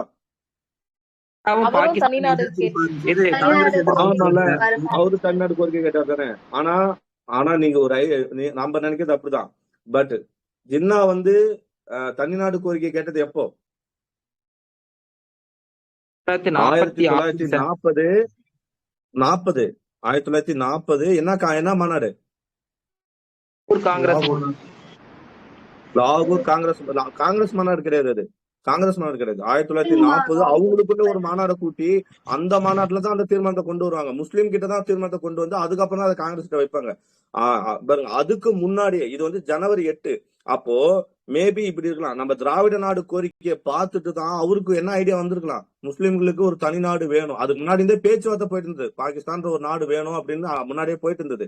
சோ இது மூலியமா அவரு என்ன பண்ணிருக்காரு, இந்த மாதிரி தனிநாடு கோரிக்கை வலுப்படுத்தி இருக்கலாம். சரிங்களா? அதுக்கு முன்னாடியே ஆரம்பிச்சிருந்தது பெரியார் தான். நான் சொல்றது உங்களுக்கு புரியுதுங்களா? பெரியார் தான் முன்னாடி இந்த கோரிக்கை வைக்கிறாரு. 1940 ஜனவரி 8. எப்பயுமே காங்கிரஸ் மாநாடோ இல்ல முஸ்லிம் மாநாடோ எந்த மந்த்ல தான் நடந்திருக்கும் சொல்லுங்க? ஜனவரி நடக்குமா இல்ல டிசம்பர்ல நடக்குமா? அப்ப டிசம்பர்ல தானே நடந்திருக்கும். அப்ப எப்படி நீங்க சொல்லலாம் முகமது அலி ஜின்னா தனிநாடு கேட்டிருக்காரு, அதை நினைச்சு இவரும் போய் கேட்பாரு? அப்போ நம்ம யோசிக்கிறது பாருங்க. ஓகேங்களா? இங்க ஹைலைட் என்ன, பெரியார் தான் ஃபர்ஸ்ட் கேட்டிருக்காரு. ஓகேங்களா? அவரை பார்த்து முஸ்லீமோட ஆதரவு கிடைக்கணுன்றதுக்காக அவரை போய் பார்த்திருக்கலாம். 1940 ஜனவரி 8ஆம் தேதி முகமது அலி ஜின்னாவை பம்பாயில் அவரது இல்லத்தில் சந்தித்து தனிநாடு கோரிக்கைக்கு அவரது ஆதரவை கோரினார். அந்த உரையாடலின் போது டாக்டர் பி.ஆர். அம்பேத்கரும் உடன் இருந்தார். ஹைலைட் நோட் பண்ணுங்க. இதெல்லாம் நம்ம படிக்கலாம் போடவே மாட்டோம். பெரியார் அம்பேத்கர் சந்திச்சாரா? இல்லவே இல்லை, நான் போட்டுருவோம். 1940 ஜனவரி 8 ஜனவரி 8ஆம் தேதி போயிருக்காங்க. முகமது அலி ஜின்னாவை பம்பாயில் அவரது இல்லத்தில் சந்தித்து தனிநாடு கோரிக்கைக்கு அவரது ஆதரவை கோரினார். ஓகேவா? அந்த உரையாடலின் போது யார் கூட இருந்திருக்காரு? Doctor B.R.. அம்பேத்கரும் உடன் இருந்தார். திருவாரூர் மாநாட்டில் திராவிட நாடு கோரிக்கையை விலக்கி பேசினார் 1940 ஏப்ரல். சோ ஓகேங்களா? 1940 நிறைய இன்சிடென்ட் நமக்கு ஞாபகம் வரும். தனிநபர் சத்தியாகிரகம் ஞாபகம் வரணும். 1940 தான் லில்னித்கோவோட ஆகஸ்ட் கூட எப்ப வந்திருக்கும்? 1940 தானே வந்திருக்கும். 1940 தான் வந்திருக்கும். இப்ப எக்ஸ்ட்ரா நீங்க எதை பாத்தீங்கன்னா இந்த 1940 ஜனவரி 8 பெரியார் போயிட்டு யாரு முகமது அலி ஜின்னாவை சந்திச்சிருக்காரு, அம்பேத்கரை சந்திச்சிருக்காரு ஞாபகம் வரணும். ஓகே, அந்த உரையாடல் போது அம்பேத்கர் அடுத்தது திருவாரூர் மாநாட்டில் திராவிட நாடு கோரிக்கை விலக்கி பேசுறார். சரி, பெரியாரு சுயமரியாதை இயக்கத்தை தொடங்கி முதல் மாநாடு எங்க நடத்தினார்? பிராமணர் முதல் மாநாடு 1926 பார்த்தோமா? எங்க பார்த்தோம்? டிசம்பர் மாசம். டேட் ஏதாவது இருக்கா? டேட் மென்ஷன் பண்ணல sir. December Madurai. Very good. Okay, Thiruvarur மாநாட்டில் திராவிட நாடு. அடுத்தது 1940 ஓகேங்களா, ஏப்ரல்ல திருவாரூர் மாநாட்டில் திராவிட நாடு கோரிக்கை விலக்கி பேசினார். எங்க? திருவாரூர்ல. ஓகேங்களா? திருவாரூர் நோட் பண்ணி வச்சுங்க. ஓகே, சரி, நெக்ஸ்ட் என்ன சொல்ல வராங்க? திருவாரூர் மாநாட்டில் 1940 ஏப்ரல் அது. ஓகேவா? ஓகே. ராஜாஜி நேரில் வேண்டுகோள் விடுத்தும் பெரியார் அமைச்சர் பதவியை ஏற்கமற்றார். நோட் பண்ணிக்க. யாராவது இப்ப நிறைய பேர் சொல்றாங்களா பெரியார் என்ன பண்ணாரு, பெரியார் ஒன்னும் பண்ணல தமிழ்நாட்டுன்னாங்க இல்லையா? அவர் அவர் அரசியல் பதவியை நோக்கி போல. அவர் நினைச்சா முதலமைச்சரே ஆயிருக்கலாம். ஏன்னா திராவிட இயக்கத்தில் தானே இருக்காரு. அண்ணா ஆயிருக்காரு, கலைஞர் ஆயிருக்காரு, எம்ஜிஆர் ஆயிருக்கும் போது அதை உருவாக்குன பெரியார் வந்து முதலமைச்சர் ஆயிருக்க முடியாதானா? முடிஞ்சிருக்கும். ஆனா அவரோட நோக்கம் என்ன? சமூக சீர்திருத்தம் தான். பெண்ணை அடிமை வச்சிருக்க, ஜாதி பேரை சொல்லி இது பண்ற அந்த சமூக சீர்திருத்தம் தான். இன்ன வரையும் அவர் திட்டுறவங்க திட்டிட்டே தான் இருக்காங்க. காரணம் என்னன்னா அவர் பண்ண சீர்திருத்தம் தான். சரி, 1940 ராஜாஜி நேரில் ஏன் 1940 சொல்றாங்கன்னா, ராஜாஜி நேரில் வேண்டுகோள் விடுத்தும் பெரியார் அமைச்சர் பதவியை ஏற்க மறுத்து விட்டார். ஏன்னா 1937, 39 யார் தான் முதலமைச்சர்னா ராஜாஜி தான். பிராமணர் மற்றும் ஓகே 1940 ஏப்ரல். சோ அதுக்கப்புறம் ராஜாஜி அவர் முதலமைச்சராக இருக்கும்போது ராஜாஜி நேரில் வேண்டுகோள் விடுத்தும் பெரியார் அமைச்சர் பதவியை ஏற்க மறுத்துட்டார். இந்த மாதிரி நீங்க யாரையும் பார்த்திருக்க முடியாது. பிராமணர் மற்றும் இந்திக்கார வடநாட்டாவிலிருந்து தமிழ்நாட்டு மக்களை காப்பாற்றுவதற்காகவே தனிநாடு கோருவதாக நோட் பண்ணீங்க. பிராமணர் மற்றும் இந்திக்கார வடநாட்டவரிடம் இருந்து. ஆனால் அப்போது பெரியாருக்கு திராவிட நாடு பற்றி தெளிவில்லை. சோ திராவிட நாடு பற்றி தெளிவில்லை. அப்போது பெரியாருக்கு திராவிட நாடு பற்றி தெளிவில்லை. ஒரு பக்கம் தமிழ்நாடு தமிழருக்கே என்று முழக்கமிட்டார். ஒரு பக்கம் யாரு? பெரியாரு. ஒரு பக்கம் என்ன முழக்கமிட்டாரு? தமிழ்நாடு தமிழருக்கே என்று முழக்கமிட்டார். அந்த வாசகத்தை ஒவ்வொரு தமிழனும் கையில் பச்சை குத்தி கொள்ள வேண்டும் என்றார். அதே சமயம் சோ இன்னைக்கு பேசணும் இல்லையா? பெரியார் வந்து தமிழ் தேசியம் பேசல, பெரியார் திராவிடம் மட்டும் தான் பேசினாரு, பெரியாருக்கும் தமிழுக்கும் சம்மந்தம் இல்லைன்னு சொல்றோம் இல்லையா? ஆனா பாருங்க, தமிழ்நாடு தமிழருக்கேன்னு ஒரு தமிழர் கூட எழுப்பல அந்த வார்த்தையை. எழுப்புனது பெரியார் தான். அதே சமயம் திராவிட பிரிவினை பற்றியும் பிரச்சாரம் செய்தார். ஓகேங்களா? இன்னைக்கு வரலாறு படிக்காதவங்களோ இல்ல தெரியாதவங்களோ தான் என்ன பண்றாங்க, பெரியாரை வந்து திராவிடத்துக்கு மட்டும் சொந்தமாக்கி வச்சிருக்காங்க. அவர் தமிழர் இல்ல, அதனால அவர் திராவிடத்தை பத்தி மட்டும் பேசலாம்னு போட்டு இது பண்ணிருக்காங்க அறிவில்லாதவங்க. பிராமணர் என்ற பெயரில் செயல்பட்டு வந்த அமைப்புகளை படிப்படியாக என்ன மாத்திட்டாரு? பிராமணர் அல்லாதார் என்ற பெயரில் செயல்பட்டு வந்த அமைப்புகளை படிப்படியாக என்னன்னு மாத்தினாரு? திராவிட கழகம். சோ அப்போ பிராமணர் என்ற அமைப்புனா உங்களுக்கு தெரிஞ்சு எந்த அமைப்பு பிராமணர் இல்லாத அமைப்புன்னு ஒரு பேர்ல இருந்தது? சொல்லாமே, நம்ம வந்துட்டுமே கிட்ட 1944 வந்துட்டுமே. அப்ப எந்த கட்சி அது? பிராமணர் இல்லாத இயக்கம். நீதி கட்சியோட பேர் என்ன? தென்னிந்திய பிராமணர் அல்லாதோர் நல உரிமை சங்கம். அதான அதோட பேரு. பிராமணர் இல்லாத அமைப்பு தானே அது. அந்த அமைப்பை அப்போ ஏன்னா ஒவ்வொரு அமைப்பை என்ன பண்றாங்கன்னா பிராமணர் அல்லாதார் என்ற பெயரில் இருந்துட்டு அது என்ன மாத்தினா, ஏன்னா பிராமணர் அல்லாதவரை தான் என்ன நம்ம சொல்ல முடியும், திராவிடன்னு சொல்ல முடியல. ஏன்னா திராவிடர் யாரும் பிராமணரா இருக்க முடியாது இல்ல. சோ வேறொரு பேரை சூட்டுறாரு, அவ்வளவுதான் விஷயம். திராவிடர் கழகம் என்று பெயர் மாற்றம் செய்து வந்தார் 1941. ஓகே, நான் நோட் பண்ணி வச்சுங்க. 1941. ஓகே, அமைச்சர் 1940 ஏப்ரல் என்ன நடந்திருக்கும்? 1940 ஏப்ரல் என்ன நடந்திருக்கும்? திருவாரூர் மாநாடு. Okay, very good. அப்படியே ஆர்டர் வைஸா போடுறோம். ஓகேங்களா? சோ 1941 திராவிட கழகம் பெயர் மாற்றம் செய்தார். அமைச்சரவை அமைக்கும் வாய்ப்பு வந்தும் அதை பெரியார் நிராகரித்து விட்டார். 1942 நான் படிச்சிருமா? நோட் பண்ணி. அமைச்சரவை, இவரே ஒரு அமைச்சரவையை அமைக்கிற வாய்ப்பு யார் கொடுத்திருப்பா? ஆங்கிலேயர் கொடுத்தோம் அதை மறுக்கிறாரு அப்படின்னா நீங்க நினைச்சீங்க. ஏன்னா அவர் அதிகாரத்தை நோக்கி போக கிடையாது, சமூக சீர்திருத்தம் தான். அந்த சீர்திருத்தம் பெரியார் இல்லைன்னா என்ன ஆயிருக்கும் நம்ம நினைச்சுக்கலாம். நிறைய மூடர்கள் நிறைய பேர் பேசிட்டு தான் இருக்காங்க வெளியே. ஓகேங்களா? சோ வெளியில பேசினாலும் நீங்க படிக்கிற டிஎன்பிசி படிக்கலாம், உண்மையை புரிஞ்சுங்க. ஓகேங்களா? அரசியல் வேணும், பணம் வேணும்னா அவர் நினைச்சு போயிட்டே இருந்திருக்கலாம். சோ அமைச்சரவை அமைக்கும் வாய்ப்பு வந்தோம். அமைச்சரவை அவரு முதலமைச்சரா இருந்திருக்கலாம், நீதி கட்சி இல்ல அவரு முதலமைச்சரா இருந்திருக்கலாம் சொல்றாங்க. அமைப்பு வாய்ப்பு தான் அது பெரியார் நிராகரித்தார். 1942 திராவிட பிரிவினை பிரச்சாரத்தில் தன்னை முழுவதுமாக ஈடுபடுத்தி கொண்டார். பெரியார் 1944 ஆகஸ்ட் 27ஆம் தேதியில். சோ எங்க நடக்குது? ஃபர்ஸ்ட் மாநாடு நிகழ்ச்சி 1929 சுயமரியாதை மாநாடுனா 1929 செப்டம்பர் பிப்ரவரி 17, 18 சொல்றோம். அது மாதிரி நீங்க டேட்டோட ஞாபகம் செய்ய வேண்டியது இது 1944 ஆகஸ்ட் 27. ஓகே, ஆகஸ்ட் 27ஆம் தேதி சேலத்தில் பெரியார் என்ன அது சேலத்துல பெரியார் நீதி கட்சி என்ற பெயரை என்னவா மாத்திட்டாரு? திராவிடர் கழகம். அதுக்கு அடித்தளம் 1941 போட்டுட்டாரு. ஓகேங்களா? இந்த தீர்மானத்தை கொண்டு வந்தவர் யாரு? கூட வந்தவர் யாரு? அண்ணா. ஓகேங்களா? அதிகாரப்பூர்வமாக அறிவித்தார். சரிங்களா? ஓகே. திராவிட கழக தலைவர் 1944 to 1973. சரிங்களா? 1940. இது வரைக்கும் கடந்த கிளாஸ் கொஞ்சம் அப்லோட் பண்ணுங்களா சார்? Okay madam. நீங்க இப்பதான் ஜாயின் பண்ணீங்களா? இல்ல சார், இப்ப நாங்க ஹவுஸ் ஒய்ஃபா இருந்தாலும் எங்களை அப்பப்ப பார்க்க முடியல சார். நடுவுல நான் அந்த பெருங்கிளர்ச்சி வரைக்கும் தான் சார் பார்க்க முடிஞ்சது. அப்புறம் வந்த கிளாஸ் எல்லாம் பார்க்க முடியல, லைவா பார்க்க முடியல. அது மட்டும் கொஞ்சம் அப்லோட் பண்ணீங்கன்னா எங்களுக்கு கொஞ்சம் ரொம்ப யூஸ்ஃபுல்லா இருக்கும் சார். அட்லீஸ்ட் ஆடியோ கொடுத்தா கூட ஓகே சார். ஓகே நான் குரூப்ல போடுறேன். சரிங்களா? தேங்க்யூ யூடியூப்ல சார். அப்லோட் பண்ணணும்னா டெலிகிராம் குரூப்ல கூட போட்டுறேன். ஓகேங்களா? ஓகே. ஸோ திராவிட ஓகே கழகத்தின் தலைவரும் இப்ப நம்ம திராவிட கழகத்தை வந்துட்டு 1944 டு 73. ஏன்னா 1938 இருந்து 1944 அது என்ன ஆச்சுன்னா நீதி கட்சி தலைவரா செயல்படுறாரு. இப்போ வந்து திராவிட கழகமா மாறிச்சு. திராவிட கழக தலைவர் 1944 டு 73 அவர் இறக்குற வரையும் அவர் திராவிட கழகத்தோட தலைவர் தான். கொடியும் சீருடையும் நீதி கட்சியை திராவிட கழகம் மாற்றிய பின் பெரியார் தராசு சின்னம், என்ன சின்னம்? தராசு சின்னம் பொறித்த நீதி கட்சியின் கொடியை, அப்போ நீதி கட்சிக்கு ஒரு கொடி இருந்திருக்கு. அந்த கொடி எப்படி இருக்குன்னா தராசு சின்னம் பொறித்த நீதி கட்சியின் கொடியை கருப்பு பின்னணியில் சிவப்பு வட்டம் கொண்ட கொடியாக மாற்றினார். ஓகேங்களா? சோ தராசு சின்னம் பொறித்த நீதி கட்சியின் கொடி ஆல்ரெடி இருக்கு. அதுல என்ன இருக்குன்னா தராசு இருக்கு. சோ அந்த தராசு கொடியை என்னவா மாத்துறாரு அப்படின்னு பார்த்தோம்னா, இப்ப கருப்பு பின்னணியில கொடியை கருப்பு பின்னணியில் சிவப்பு வட்டம். சோ இப்ப இன்னைக்கு டிஎம்கே கொடி எப்படி இருக்கும்? கருப்பு சிவப்பு தானே கலந்துருக்கும். சோ அப்போ தனி கொடியின் சிவப்பு வட்டம் கொண்ட கருப்பு பின்னணியில் கருப்பு பேக்ரவுண்ட்ல என்ன வட்டம் இருக்கும்? சிவப்பு வட்டம் கொண்ட கொடியாக மாற்றினார். தனி கொடியின் திருச்சி திராவிட கழக மாநாட்டில் கருஞ்சட்டை தொண்டர் படை என்ற அமைப்பு தனி கொடி, அந்த தனி கொடியோட திருச்சியில நடக்கக்கூடிய திராவிட கழக மாநாடு. ஓகேங்களா? சோ இதை கேட்கலாம். நம்ம என்ன பண்றோம்? திராவிட கழக மாநாடுனாலே சேலத்துல நடந்த மாநாடு வந்து நீதி கட்சின்றது திராவிட கழகமா மாறிடுச்சு. அது பேரு திராவிட கழக மாநாடு கிடையாது. ஏன்னா 1944 தான் பேரே மாறுது. அப்ப அதுக்கப்புறம் தான் என்ன பண்ணிருப்பாங்க? திராவிட கழக மாநாடுகள் நடத்திருப்பாங்க. சோ அதுக்கு அடுத்து திருச்சியில நடந்த ஓகேங்களா ஒரு திராவிட, இது கேள்வி கேட்டிருக்காங்கன்னு நினைக்கிறேன். எந்த இதுல வந்து கருஞ்சட்டை தொண்டர்படை என்ற அமைப்பை உருவாக்கினா திருச்சி திராவிட கழக மாநாட்டில் ஓகேங்களா தனி கொடியோட. ஓகே 1945 வந்து சொல்லுங்க. 1945 செப்டம்பர் 29, 30 டேட்டை நோட் பண்ணுங்க. நோட் பண்ணி வச்சுங்க. 1945 செப்டம்பர் 29, 30 இதுல என்ன நடந்திருக்குன்னா திருச்சியில திராவிட மாநாட்டுல கருஞ்சட்டை தொண்டர்படை, அவ்வளவுதான். ஓகேவா?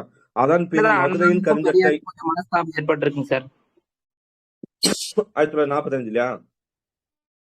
Okay okay sir. அவர் வந்து கருப்பு சட்டை எல்லாருமே போடணும் மாதிரி, அண்ணா வந்து தொண்டர்கள் மட்டும் போட்டா போதும் எல்லாத்தையும் வற்புறுத்த வேணாம்னு சொல்லியிருப்பாங்க சார். பெரியார் வந்து எல்லாரையும் போட சொல்லுவாரு. Okay okay okay thank you Ramesh. மாநாட்டில் கருஞ்சட்டை தொண்டர்படை என்ற அமைப்பு 1945 செப்டம்பர் 29, 30. அதன் பின் மதுரையில் கருஞ்சட்டை படை மாநாடு நடத்தப்பட்டது. 1946 மே 1 திராவிட கழக கொடி முறையாக ஏற்கப்பட்டது. அப்ப திராவிட கழக கொடி முறையாக ஏற்கப்பட்டது எங்கன்னு கேட்பாங்க. எங்கன்னு கேட்டா எங்க சொல்லலாம்? மதுரை மாநாடு. ஓகேங்களா? கருஞ்சட்டை மாநாடு 1946 மே 1. ஓகேங்களா? சோ மே 1னா ஈஸியா ஞாபகம் வச்சுக்கலாம் இல்லையா? தொழிலாளர் தினம் இல்லையா? சோ அப்ப அதுல வச்சுக்கலாம். சோ ஃபர்ஸ்ட் 1944 ஆகஸ்ட் 27 நீதி கட்சி என்னவா மாறுச்சுன்னா திராவிட கழக மாநாடா மாறுது. திராவிட கழகம் மாறுது. அதுக்கப்புறம் 1945 என்ன டேட் பார்த்தோம்? September 29, 30 correct. 29, 30 என்னவா மாறுது அப்படின்னா அந்த தனி கொடியோட ஒரு கருஞ்சட்டை தொண்டர்படைன்ற ஒரு அமைப்பு உருவாக்குறாரு. ஸோ அதுக்கப்புறம் 1946 மே 1 வந்து மதுரையில என்ன பண்ணிருக்காங்க? முறையாக அந்த கொடியை அங்கீகரிச்சிருக்காங்க. ஓகே அந்த மாநாட்டுல அவ்வளவுதான். ஓகே இயக்கம் இரண்டுபட்டது. இந்திய அரசியலமைப்பு சட்டத்தை உருவாக்குவதற்காக அமைக்கப்பட்ட அரசியல் நிர்ணய சபையின் அமைப்பு முறையை எதிர்த்தார் பெரியார். இந்திய அரசியலமைப்பு சட்டத்தை உருவாக்குவதற்காக அமைக்கப்பட்ட 1946 செப்டம்பர்ல வந்து என்ன பண்ணிருப்பாங்க? அதுக்கான செப்டம்பர் 2 ஒரு இடைக்கால அரசு ஆரம்பிச்சிருக்கும். ஆகஸ்ட் மாசத்துல இருந்து என்ன ஆகஸ்ட் ஜூலைல என்ன நடந்திருக்கும் அப்படின்னு பார்த்தோம்னா தேர்தல் நடந்திருக்கும். அந்த உறுப்பினர்களை தேர்ந்தெடுக்கிறது படிச்சிருக்கீங்களா? இடைக்கால அரசு நேருவின் தலைமையில் எப்பொழுது துவங்கப்பட்டது? 1946 டேட்டோட வேணும். 1946 செப்டம்பர் 2. ஆமா டேட்டோட சொல்லணும். ஏன்னா 46 எல்லாருக்குமே தெரியும். டேட் தான் மெயின். செப்டம்பர் 2. சோ ஓகே அந்த அமைப்பு அரசியலமைப்பின் அமைப்பு முறையை யார் எதிர்த்தார்? பெரியார் எதிர்க்கிறாரு. 1947 ஆகஸ்ட் 15 என்னது சுதந்திரம் அடைஞ்சிட்டோம். நாடு முழுவதும் சுதந்திர நாளா கொண்டாடிய போது பெரியார் அந்த நாளை திராவிடருக்கு துக்க நாள் என்று அறிவித்தார். எதனால நம்ம என்ன இருப்போம்? உடனே இந்த இடத்துல என்ன சொல்லுவாங்க? பெரியார் வந்து என்ன பண்ணிட்டாருன்னா நம்ம சுதந்திரம் அடைஞ்சு இந்தியான்ற ஒரு கான்செப்ட் இங்க விட்டுட்டு சுதந்திரம் அடைஞ்சது கூட இது துக்க நாளா அறிவிக்கிறாரு. அவரோட இதுன்னா சமூக சீர்திருத்தம் இல்லாம நீ விடுதலை அடைஞ்சு என்ன பயன்? நீ பிராமணருக்கு கீழே இருக்க போற அவ்வளவுதானே அப்படின்றதுதான் அவரோட கோரிக்கையா இருக்கு. அதனால திராவிடருக்கு என்ன நாள் இது? துக்க நாள் என்று அறிவித்தார். ஓகேங்களா? சோ இதே மாதிரி வந்து அறிஞர் அண்ணா ஏதாவது ஒரு நாளை வந்து துக்க தினமாக அறிவிச்சிருப்பாரா? எங்கேயாவது படிச்ச மாதிரி இருக்கா? 1965 எதை கொண்டு வருவாங்க? இந்தி. 1965 ஜனவரி 26 இந்திய வந்து என்ன பண்ணிருப்பாங்க? அமல்படுத்திருப்பாங்க. ஞாபகப்படுத்துங்க. 1965 இந்திய என்ன பண்ணிருப்பாங்கன்னா இந்திய வந்து ஜனவரி 26 இந்தியை வந்து ஆட்சி மொழியாக அறிவிச்சிருப்பாங்க. அந்த நாள் அவர் என்ன இருப்பாரு? எதிர்த்துப்பாரு. கருப்பு நாளா அறிவிச்சிருப்பாரு. ஓகேவா? ஓகே. சோ அடுத்தது வடநாட்டவர் இங்க வந்து திராவிடருக்கு துக்க நாள் எது? இதுதான். வடநாட்டவர் தமிழ்நாட்டு ஆளுநராக நியமிக்கப்படுவதை எதிர்த்தார். ஓகேனா? வடநாட்டவர் தமிழ்நாட்டு ஆளுநராக வடநாட்டவர் என்ன பண்ண தமிழ்நாட்டு ஆளுநராக நியமிக்கப்படுவதை எதிர்த்தார். கடலூரில் திராவிட மாநாடு கூட்டி நாட்டு பிரிவினை பிரச்சாரம் செய்தார். சோ எங்க நாட்டு பிரிவினை? அதேதான், திராவிட நாடு பிரிவினை பேசுறாரு. எங்க? கடலூர்ல திராவிட மாநாடு கூட்டி. இந்து எதிர்ப்பு நோட் பண்ணி வச்சுக்கோங்க ஒண்ணு. ஓகேங்களா? கடலூரில் திராவிட மாநாடு கூட்டி நாட்டு பிரிவினை பிரச்சாரம் செய்தார். இந்த வார்த்தைகள் அப்படியே வரும் கொஸ்டின் வந்துச்சுன்னா. இந்திய எதிர்ப்பு கொண்ட கொள்கையை தொடர்பினால் சென்னைக்கு வந்த ராஜாஜிக்கு எதிராக ஆர்ப்பாட்டம் செய்வதற்காக சிறை தண்டனை பெற்றார் 1948. சென்னைக்கு வந்த ராஜாஜியை வந்து எதிராக ஆர்ப்பாட்டம் செய்வதற்காக எங்க போறாரு? சிறை தண்டனை பெற்று 1948 சிறைக்கு போறாரு. மூத்த கழக தலைவர்கள் மீது நம்பிக்கையின்றி திராவிடர் கழக பாதுகாப்பு கருதி 1949 ஜூலை 9 பெரியார் மணியம்மை திருமணம் செய்து கொண்டார். சோ அந்த டேட் எப்போ? 1949 ஜூலை 9. ஓகேங்களா? சோ மூத்த கழக தலைவர் மீது என்ன இல்ல, ஏன்னா இவர் இறந்துட்டா அவருக்கு யார் வரணும் அந்த பொறுப்புக்கு? மூத்த தலைவர்கள் வரணும். சோ அந்த மூத்த கழக தலைவர்கள் மீது நம்பிக்கையின்றி திராவிடர் கழக பாதுகாப்பு கருதி 1949 ஜூலை 9 1949 ஜூலை 9. ஓகேங்களா? சோ மேபி இந்த ஜூலை 9 டேட்ல தான் கோயில் நுழைவு போராட்டங்களும் கூட வந்திருக்கும். 1949 ஜூலை 9 பெரியார் மணியம்மையை திருமணம் செய்து கொண்டார். பெரியாரின் எதேச்சதிகார சர்வதிகார போக்கை எதிர்த்து. சோ பெரியார் வந்து என்ன பண்றாரு? அவரோட எதேச்சதிகார சர்வதிகார போக்கை எதிர்த்து CN அண்ணாதுரையும் அவரது ஆதரவாளரும் திராவிட கழகத்தை விட்டு பிரிந்து திராவிட முன்னேற்ற கழகம் என்ற பெயரில் தனி கட்சியை துவக்கினர். ஓகேங்களா? அன்னைக்கு வந்து அண்ணா வந்து இதா இருந்திருப்பாரு, இளம் தலைமுறையா. சோ அதன் பின் திராவிட கழகத்து தலைவர் பெரியார் பல போராட்டம் நடத்தி 1973 டிசம்பர் 24 காலை 94 வயதில் இயற்கை எழுதினார். நம்ம படிச்சிருப்போம் இல்லையா? நிறைய இடத்துல படிச்சிருப்போம். ஓகேங்களா? சோ அவரு அண்ணா பிரிஞ்சு போனதுக்கான காரணம் ஏதாவது சொல்றாங்க? 1949 ஜூலை 9 பெரியார் மணியம்மை திருமணம் செய்து கொண்டது. ஓகேங்களா? அது மட்டும் கிடையாது, அது மட்டும் காரணம் கிடையாது. ஏன்னா பெரியார் எப்ப பிரிஞ்சு போய் ஒரு புதிய கட்சி தொடங்குறாரு?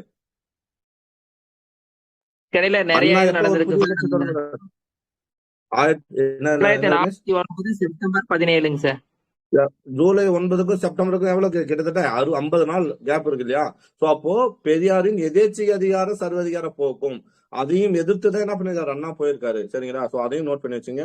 1973 டிசம்பர் 24. ஏன்னா நம்ம அவுட் சோர்ஸ் மாதிரி, அதாவது யாரோ ஒருத்த காதல சொல்றான், அதை கேட்டுக்கிட்டு நம்ம வந்து பதில் சொல்ற மாதிரி இருக்கக்கூடாது. நம்ம படிக்கக்கூடிய, ஏன்னா இதெல்லாமே எங்கன்னா நீங்க மெயின்ஸா எழுதும் போது இந்த வார்த்தைகளை நீங்க யூஸ் பண்ணாதான் உங்களுக்கு யூஸ்ஃபுல்லா இருக்கும். மத்த எல்லாருமே சொல்றதான் பெரியார் வந்து ஒரு தான் வளர்த்த பொண்ணே கல்யாணம் பண்ணிட்டாரு. அவர் வளர்த்த பொண்ணா இருக்கலாம், இல்ல எதா வேணா இருக்கலாம். நம்ம வந்து இந்த இடத்துல இதா பேச தேவையில்ல. நமக்கு என்னன்னா எந்த சோர்ஸின் அடிப்படையில என்ன நீ சொல்ல வர, ஒரு ஆதாரத்தின் அடிப்படையில நீ என்ன சொல்ல வர அப்படின்றதான் நம்ம எடுத்து வைக்கணும். சோ அந்த இடத்துல நீங்க என்ன பண்ணலாம்? ஜூலை 9 பெரியார் திருமணம் செய்து கொண்டார். ஒரு பெரியாரோட எதேச்சை அதிகார சர்வதிகார போக்கை எதிர்த்து CN அண்ணாதுரை அவரோட ஆர்வம் திராவிட கழகத்தை விட்டு பிரிஞ்சாங்க. எல்லாரும் எழுதுவான். என்ன எழுதுவானா? பெரியார் வந்து கல்யாணம் பண்ணாலும் அண்ணா வெளியே வந்துட்டாரு, அண்ணா வெளியேட்டாருன்னு பாயிண்ட் எழுதும் போது நீ மட்டும் ஒரு பாயிண்ட் புதுசா எழுதுற, எதேச்சை அதிகாரம் எதிர்த்து அப்படின்னு எழுதும்போது இது புதுசா இருக்கே. அப்ப இந்த பாயிண்ட் எங்க இருந்து எடுத்துப்பாங்க, எது ரெஃபரன்ஸ் புக்ல இருக்குன்றத அவங்க நோட் பண்ணாங்கன்னா உனக்கு மார்க் வரப்போகுது எக்ஸ்ட்ரா. ஓகேங்களா? சோ அதுதான் விஷயம். ஓகே, சாரி, நான் உனக்கு எனக்குன்னு நான் சொல்லிடுறேன், என்ன மன்னிச்சிடுங்க, அது தவறு, நான் மாத்திக்கிறேன். சரிங்களா? சுயமரியாதை இயக்கம் 1925 to 35 பாத்துட்டோமா? அவ்வளவுதான், முடிச்சிடாது. Okay okay. இங்க வேற என்ன சொல்றோம்னா, நம்ம புக்ல படிப்போம், ஒரு தமிழ் புக்ல கூட படிப்போம். ஓகேங்களா? அவர் எவ்வளவு தூரம் நடப்பாரு யாரும் ஞாபகம் இருக்கா? எத்தனை மணி நேரம் எவ்வளவு தூரம் நடப்பாரு அந்த மாதிரி இருக்கு, ஞாபகம் இருக்கா? 10,700 ஒண்ணு வரும். அது 2ஆ பெருக்குனா 21,400 ஒண்ணு வரும். அதுக்கப்புறம் 13, 12 சம்திங் 0 அந்த மாதிரி லட்சம் கிலோமீட்டர் நடந்து ஞாபகம் வரும். சரி, என் ஞாபகம் இல்ல, விட்டுலாம். ஓகே, சுயமரியாதை இயக்கம். ஓகேண்ணா, இது ரைட்டு. 10,700, 21,400 அது கரெக்ட். இந்த 13, 12 சம்திங் லட்சம் வரும். ஓகே, சரி, வேணாம். சென்னை சுயமரியாதை இயக்கம் 1925 to 35. ஓகே. சென்னை ராஜதானியில் இரட்டை ஆட்சின்றது என்ன சொல்றாங்க? மாண்டேக் சம்சோடு கொண்டு வந்தது. ஓகேனா? சோ நம்ம என்ன சொல்லுவோம்? டை ஆட்சி. இது அடிக்கடி சொல்லிருக்க அந்த வார்த்தையை பாத்துங்க.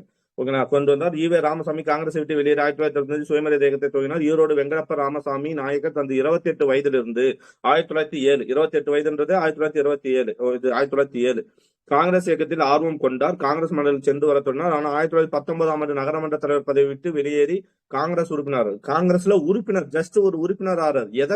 எதை விட்டு? நகராட்சின்ற ஒரு நகராட்சி தலைவர்ன்ற ஒரு பதவி விட்டுட்டு ஒரு நகராட்சியில உயர்ந்தபட்ச பதவியா தானே அதை விட்டுட்டு வராரு. காந்தியின் தலைமையில் நடைபெற்ற ஒத்துழைமை இயக்கத்தில் முழு மனதோடு ஈடுபட்டார். ஈரோட்டில் கல்லுக்கடை மறியல் நடைபெற்றார். காந்தி நிர்மாண திட்டத்தை சிறமேற்கொண்டு தாதம்பட்டியில் அவருக்கு சொந்தமான 500 தென்னை மரங்களை வெற்றி செய்தார். தாதம்பட்டி. ஓகே. அடுத்து தீவிர கதர் பிரச்சாரத்தை மேற்கொண்டார் 1921. கல்லுக்கடை மறியல் கல்லுக்கடை மறியல் செய்ததற்காக எந்த சிறையில் அடைக்கப்பட்டார்?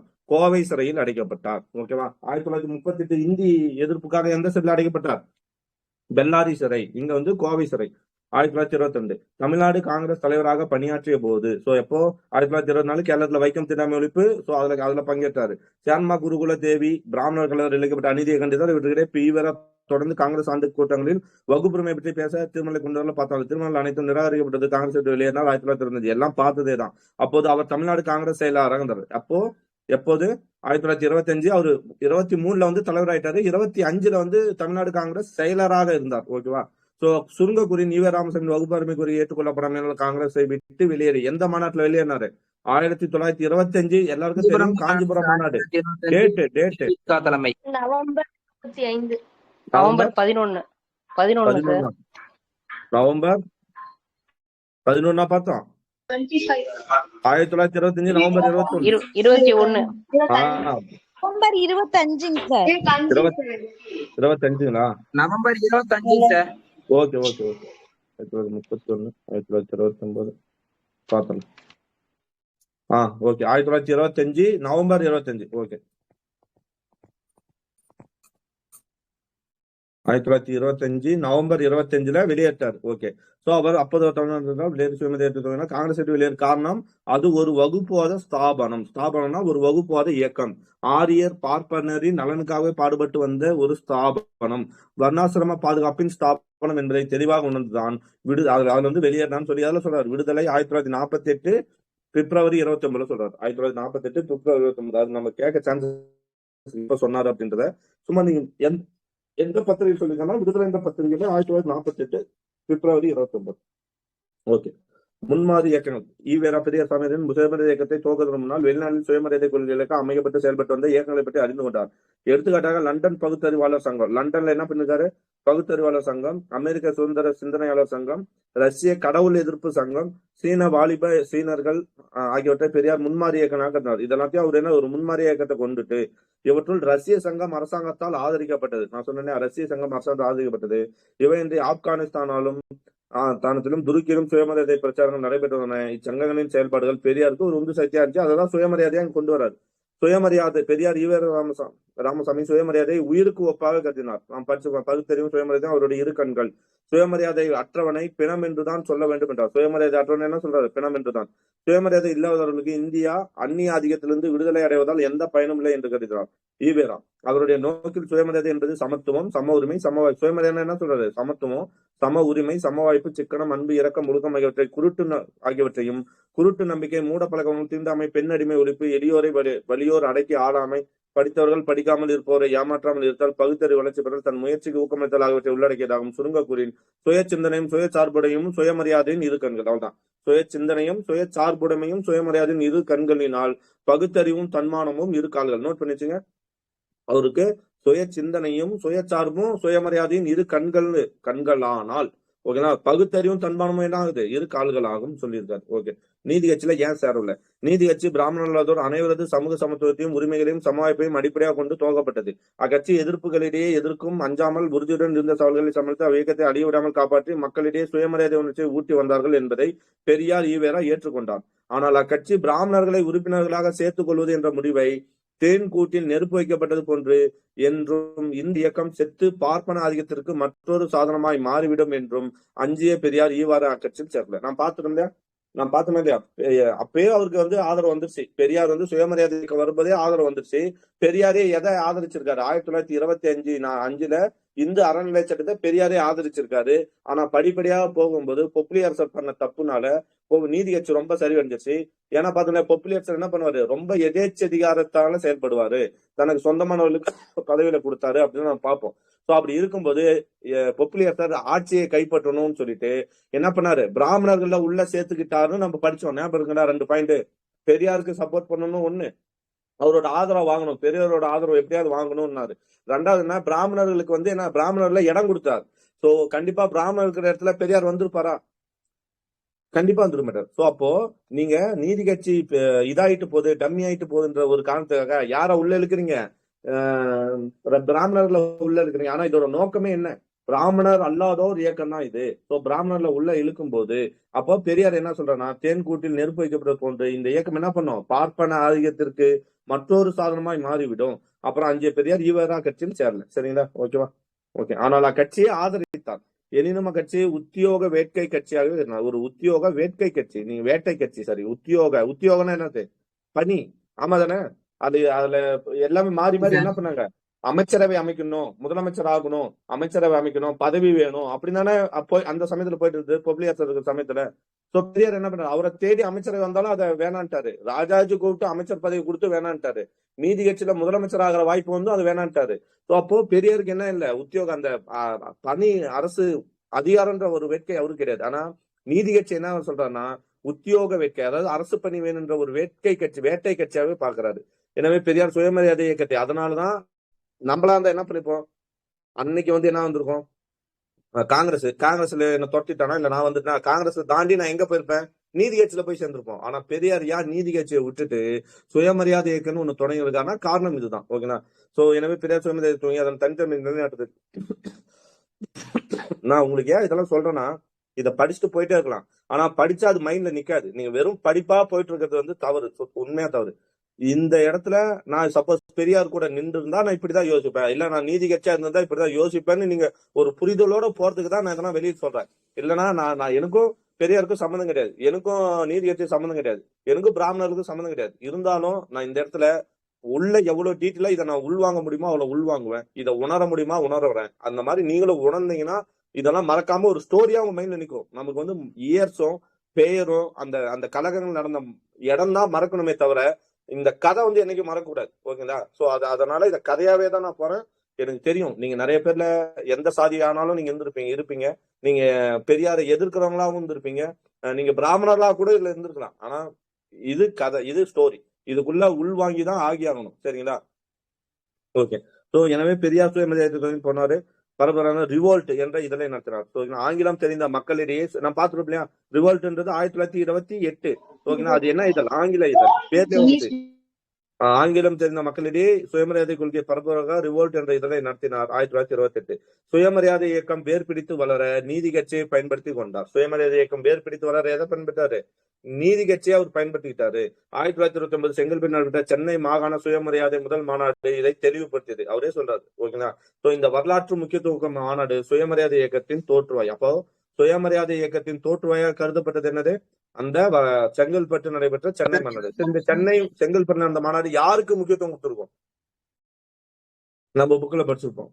பெண்களுக்கு, பெண்களின் விடுதலை, முழுக்க முழுக்க அதுல என்ன பெண்களை பத்தி சொல்லிருப்பாங்க. அதே மாதிரி அதுல அந்த திராவிட சுயமரியாதை மாநாட்டோட அடிப்படை மைய கருத்து எது அப்படின்னு பாத்தீங்கன்னா இனம். இந்த வார்த்தையெல்லாம் புக்ல இருக்கும். இனம் என்ற ஒண்ணுதான். நீங்க ஆரியர்கள், நம்ம திராவிடர்கள், நம்ம வந்து திராவிடர்கள். அந்த இனத்தை வச்சுதான் என்ன பண்ணுவாரு, மெயின் இதே போயிருக்கும். அதோட மைய கருத்து அரசியல் கட்சியில சுயமரியாதைக்கும் ஒரு அரசியல் கட்சியை போன்று குறிப்பிட்ட இடத்தில் சிலர் கூடி துவக்கப்பட்ட அமைப்புல அதான சுயமரியாதை இயக்கம் ஒரு அரசியல் கட்சியை போன்று. அதாவது நீதி கட்சி சொல்றாங்க, நீதி கட்சி வந்து சில பேர் கூடி அது துவக்கப்பட்ட ஒரு அரசியல் கட்சி. ஆனா இது வந்து அரசியல் கட்சி அல்ல. இந்த இயக்கம் பெரியார் தலையில் செயல்பட்ட தனி மனித சமுதாய சீர்திருத்த ராணுவம், ஒரு தனி மனிதன் பண்ண விஷயம் இது. ராணுவ கட்டுப்பாடுடன் நடத்தப்பட்டது. பெரியாரின் வார்த்தைகளில் கூறுவதாயின் சுயமரியாதை இயக்கமானது அரசியல்களின் பேரால் நமது நாட்டில் பல கட்சிகளை போலல்லாமல், அரசியல் கட்சி போலல்லாமல், அந்நியரிடமிருந்து யாதொரு விதமான சிறு விஷயத்தையும் எதிர்பாராமல் மக்கள் அறிவை விளக்கை அவரவர்களின் மனப்பான்மையை மாற்றுவதன் மூலம் உண்மையான விடுதலையும் சமத்துவத்தையும் தன்மதிப்பையும் உண்டாக்கக்கூட ஒரு இயக்கமாகும். சோ என்ன சொல்றாரு? எனக்கு வந்து சுயமரியாதை துவக்கப்பட்டதுக்கான வந்து அரசியல் காரணம் கிடையாது, போய் அந்நியர்கிட்ட போய் எனக்கு விடுதலை கூடன்னு சொல்லி கேட்கிறாரு. மக்கள் அறிவை நீ முன்னேறணும், ஒவ்வொரு மனுஷனும் முன்னேறணும் அப்படின்ற ஒரு இதுக்காக துவக்கப்பட்ட ஒரு அமைப்புன்னு அவர் எல்லாம் சொல்றாருன்னா, தலையங்கம் குடியரசுல 1929 எழுதுறாரு. குடியரசு என்ற இதெல்லாம் 25/8/1929. அதாவது சுயமரியாதை இயக்கம் தமிழர்களின் அறிவை விரிவுபடுத்தி மனப்பான்மையை மாற்றி சமத்துவ சமுதாயத்தை உருவாக்கும் இயக்கமாகும். ஏனெனில் அரசியல் தொண்டு என்பது அயோக்கியர்களை உற்பத்தி செய்து அவர்கள் மூலம் பாமர மக்களை வஞ்சிக்க செய்வதே அல்லாமல் வேறில்லை என்ற இதை நோட் பண்ணுங்க. அவர் என்ன சொல்றாரு? அரசியல் தொண்டுன்றது சமுதாய தொண்டு தான். அவரு வர்றாரு பெரியார். அரசியல் தொண்டுன்றது அயோக்கியர்களை உற்பத்தி செய்து அவர்கள் மூலம் பாமர மக்களை வஞ்சிக்க செய்வதே அல்லாமல் வேறு இல்லை என்றால் பெரியார். உண்மைதானே? இன்னைக்கு அப்படித்தான் போயிட்டு இருக்கு. எந்த இதா இருந்தாலும் சரி, வேகமான வளர்ச்சி. ஓகேங்களா? வேகமான வளர்ச்சி. கான்செப்டே தான், நமக்கு தெரியும், நமக்கு நார்மலா தெரியும். ஒரு யாரோ ஒருத்தரோட பிறந்த நாளுக்கு ஒருத்தர் பேனர் அடிக்கிறாங்க அப்படின்னா அந்த பேனரை கீழே இருக்கிறவெல்லாம் அடிப்பான். சோ அவன் சொந்த காசை போட்டு செலவு செய்யறான்னா அவனோட எண்ணம் என்னவா இருக்கும்னு நம்ம நினைப்போம்.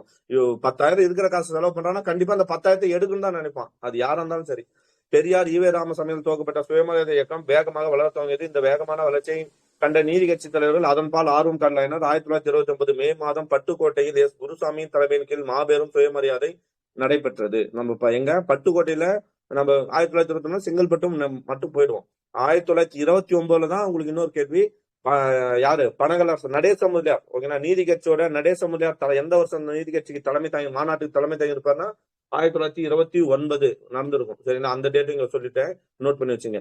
அதே மாதிரி எக்ஸ்ட்ரா இன்னொரு 1929 மே மாதம் பட்டுக்கோட்டையில எஸ் குருசாமியின் தலைமையின் கீழ் மாபெரும் சுயமரியாதை நடைபெற்றது. சோ பட்டுக்கோட்டை தலைமையில பட்டுக்கோட்டையில குருசாமி தலைமையில எப்பனா 1929 மே மாசம். நோட் பண்ணி வச்சுங்க. ஓகேங்களா? அதே செங்கல்பட்டுல நடந்தது என்ன தேதி? பிப்ரவரி 17, 18. ஓகே. கேவி அழகிரிசாமி தொண்டர் படைக்கு தலைமை தாங்கிறார். கேவி அழகிரிசாமி. ஓகேங்களா? கேவி அழகிரி குருசாமி தலைமை தாங்குறாரு. கேவி அழகிரிசாமி தொண்டர்படி தலைமை தாங்கினார். இந்த மாநாட்டை போல் சென்னை ராஜதானியின் பிற நகரங்களின் சுயமரியாதை மாநாடு நடத்தப்பட்டன. அவற்றுள் ஒன்றுதான் 1929 ஆண்டில் செங்கல்பட்டில் நடத்தப்பட்ட வரலாற்று முக்கியத்துவம் மிக்க சுயமரியாதை மாநாடு. சோ இந்த மாதிரி 1929 வருஷம் மட்டும் சென்னையில நிறைய இடத்துல மாநாடுகள் நடக்குது. அதுல ஒண்ணுதான் என்னது? இந்த வரலாற்று மிக்க முக்கியத்துவம் சுயமரியாதை மாநாடு. இப்போ இயக்கத்தின் குறிக்கோள் அம்ச கொள்கை 15 அம்ச கொள்கை. பெரியார் எத்தனை கொள்கை? 15 அம்ச கொள்கை. 1929 செங்கல்பட்டில் நடைபெற்ற சுயமரியாதை இயக்கம் நிறைவேற்ற தீர்மானம் மூலம் இந்த இயக்கத்தின் 10 அம்ச கொள்கையை வெளியிட்டார். இதுல 1929 மட்டும் செங்கல்பட்டுல பிப்ரவரி 17, 18 மட்டும் எத்தனை கொள்கையை வெளிப்படுத்தினார்? 10 அம்ச கொள்கை. 10 அம்ச கொள்கை. ஓகே. சோ அதுல ஒண்ணு மக்கள் பிறப்பால், அது சும்மா பார்த்தாலே சொல்லிடலாம். பிறப்பால் சாதி பேதம் மற்றவர்கள், சாதி பேதம் கற்பிக்கும் மதம் பேதம் சாஸ்திரம் புராணம் இவளை பின்பற்றக்கூடாது. நம்ம சொல்லியா அவர் என்ன சொல்றாரு? சாதி பேதம் இருக்கக்கூடாது, அதை கற்பிக்கும் புராணம் இவைகளை பின்பற்றக்கூடாது. வர்ணாசிரமம் அப்படி பிராமணர் சத்திரர் வைசியர் சூத்திரர் பஞ்சமர் என்ற பிரிவுகளை ஏற்றுக்கொள்ளக் கூடாது.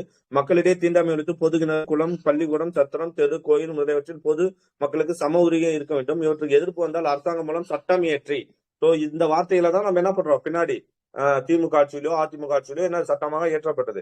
அச்சட்டத்தின் மூலம் நிறைவேற்ற முயற்சிக்க வேண்டும். சாதி மத வேறுபாட்டை காட்டக்கூடிய பட்டம் குறியீடு முறைவற்றின் உபயோகிக்க கூடாதுன்னு சொல்லி அவங்களே என்ன பண்ணுவாங்க? தன்னோட பேருக்கு பின்னாடி இருக்கிற எல்லா சாதி பேரும் என்ன சொல்லிருப்பாங்க? எடுக்க சொல்லியிருப்பாங்க. ஓகேங்களா? உபயோகக்கூடாது. பெண்களை பொறுத்தவரை திருமண வயது எவ்வளவு இருக்கணும்? 16க்கு மேல் இருக்க வேண்டும். கணவனுக்கும் மனைவிக்கும் ஒத்து போக முடியாவிடில் பிரிந்து போகும் உரிமை வேண்டும். சோ அவரே என்ன பண்ணாரு? 25 வயசுல ஓடி போயிருப்பாரு. ஓகேங்களா? எனக்கு இந்த சமுதாயம் பிடிக்கல, இந்த இது பிடிக்கலன்னு 25 வயசுல ஓடி போயிட்டாரு. எங்க? காசிக்கு. அங்க ஓடி போய் அங்க பிராமணர்கள் எவ்வளவு மேல இருக்காங்க, மத்தவங்க எவ்வளவு கீழே இருக்காங்கன்னு பார்த்து வந்தவர் தான் பெரியார். சரிங்களா? அவருக்கு எத்தனை வயசுல வைப்பு? அவங்க வைப்பு 13 வயசுல. என்ன ரமேஷ்? அங்க ஒரு தீண்டாமையை அவர் அவங்கள மதிக்காம பெரியார் இருந்திருப்பாங்க சார். அப்ப யோசிச்சிருப்பாங்க. அப்ப அவரு பெரியார் மைண்ட்ல என்ன இருக்குன்னா, நாட்டியர் நம்மளைவே இந்த இப்படி பாகுபடுத்துறாங்க, நம்மளை விட தலித், அதாவது ஒரு தாழ்த்தப்பட்டவங்களை நம்ம தமிழ்நாட்டுல எல்லாம் என்ன பாடுபடுத்துவாங்க, இதை நம்ம போய் தட்டி கேட்கணும்னு தான் திரும்பி இது பண்ணிருப்பாருங்க சார். Okay okay. 13 வயசுல கல்யாணம் பண்ண பொண்ணு அவரோட வைப்பு. அப்போ அவரால் ஏத்து பேச முடியாது. சோ அவரே இதெல்லாம் மாத்த நினைக்கிறாரு. பெண்களை பொறுத்தவரை திருமண வயது 16க்கு மேல் இருக்க வேண்டும். கணவனுக்கும் மனைவிக்கும் இடையே ஒத்து போக முடியாமல் பிரிந்து போகும் உரிமை வேண்டும். என்னது? கணவனுக்கும் மனைவிக்கும் இடையே ஒத்து போக முடியாவிடில் பிரிந்து போகும் உரிமை வேணும். இந்த சீர்திருத்தம் பேசினாலதான் பெரியார் என்னன்னா சாதி அமைப்புகளுக்கும் இந்து அமைப்புகளுக்கும் எதிராக. ஏன்னா எப்ப பெண்ணுக்கு ஒருத்தனை பிடிக்கலையா, ஒரு ஆண் பல பெண்களோட தொடர்பு கொள்வான். அதை அந்த சமுதாயம் என்னைக்குமே பேசாது. ஆனா ஒரு பெண் கட்டாயம் விருப்பம் இருக்கோ இல்லையோ அந்த ஆணுக்கு அடிமையாவே தான் இருக்கணும். அதுதான் இப்படி ஒருத்தன் பேசும்போது, ஒரு ஆள் இப்ப ஒரு புதிய கருத்தை சொல்லும்போது அது எல்லாருக்கும் கோவம் வருது. ஆணா இருக்கிற எல்லாருக்கும் அது கோவம் வருது. விதவைகள் மறுமணம் செய்து கொள்ள வேண்டும், கலப்பு மனம் செய்து கொள்ளலாம். கலப்பு மனம் இன்னும் எதுல நெருப்பு நெருப்புல தீய போட்ட மாதிரி எல்லாருக்கும் இருந்திருக்கும். ஸோ கலப்பு மனம் செய்து கொள்ளலாம். ஆண்களும் பெண்களும் தங்கள் துணைகளை அவர்களே தேர்ந்தெடுத்துக் கொள்ளலாம். திருமண சடங்குகள் போன்றவை மிகவும் சுருக்கமாகவும் சிக்கனமாகவும் ஒரு நாளைக்கு மிகாமலும் இருத்தல் வேண்டும். இன்னைக்கு உண்மை தானே? இருக்கிறதே ஒரு வீடை கட்டுறதை விட இன்னைக்கு பெருசு என்னதான் பெருசு. எவ்வளவு காசு ஆகும் நினைச்சு பாருங்க. பூசைகளுக்கு பண உயரம் செய்யக்கூடாது. கடவுளுக்கும் பக்தனுக்கும் இடையே இடைத்தரகர் கூடாது. யார சொல்றாரு? பிராமணர் சொல்றாரு. கோயிலுக்கும் கடவுளுக்கும் இடையே என்ன தலை? உனக்கு வேணா இப்ப கடவுளை வேண்டு, நீ மனசார வேணா கடவுள் கேட்கப்படுது. அதுக்கு நடுவுல ஒரு ஆளுன்னு கேட்கிறாரு. கோயில் சொத்தை கல்விக்கும் ஆராய்ச்சிக்கும் தொழில் வளர்ச்சிக்கும் பயன்படுத்தும். கோயில் சொத்தை எங்க பயன்படுத்தலாம்? கல்விக்கும் தொழில் வளர்ச்சிக்கும் பயன்படுத்த வேண்டும், ஆராய்ச்சிக்கும். மூடப்பழக்க வழக்கங்களை ஒழித்தல், பெண்களுக்கு சொத்துரிமை உத்தியோக உரிமை, இதுதான் மெயின். பெண்களுக்கு சொத்துரிமை உத்தியோக உரிமை அளித்தல். சோ இன்னைக்கும் நடந்துட்டு இருக்கு. ஏன்னா நான் வியோவா இருக்கணும்னு சொல்றேன்.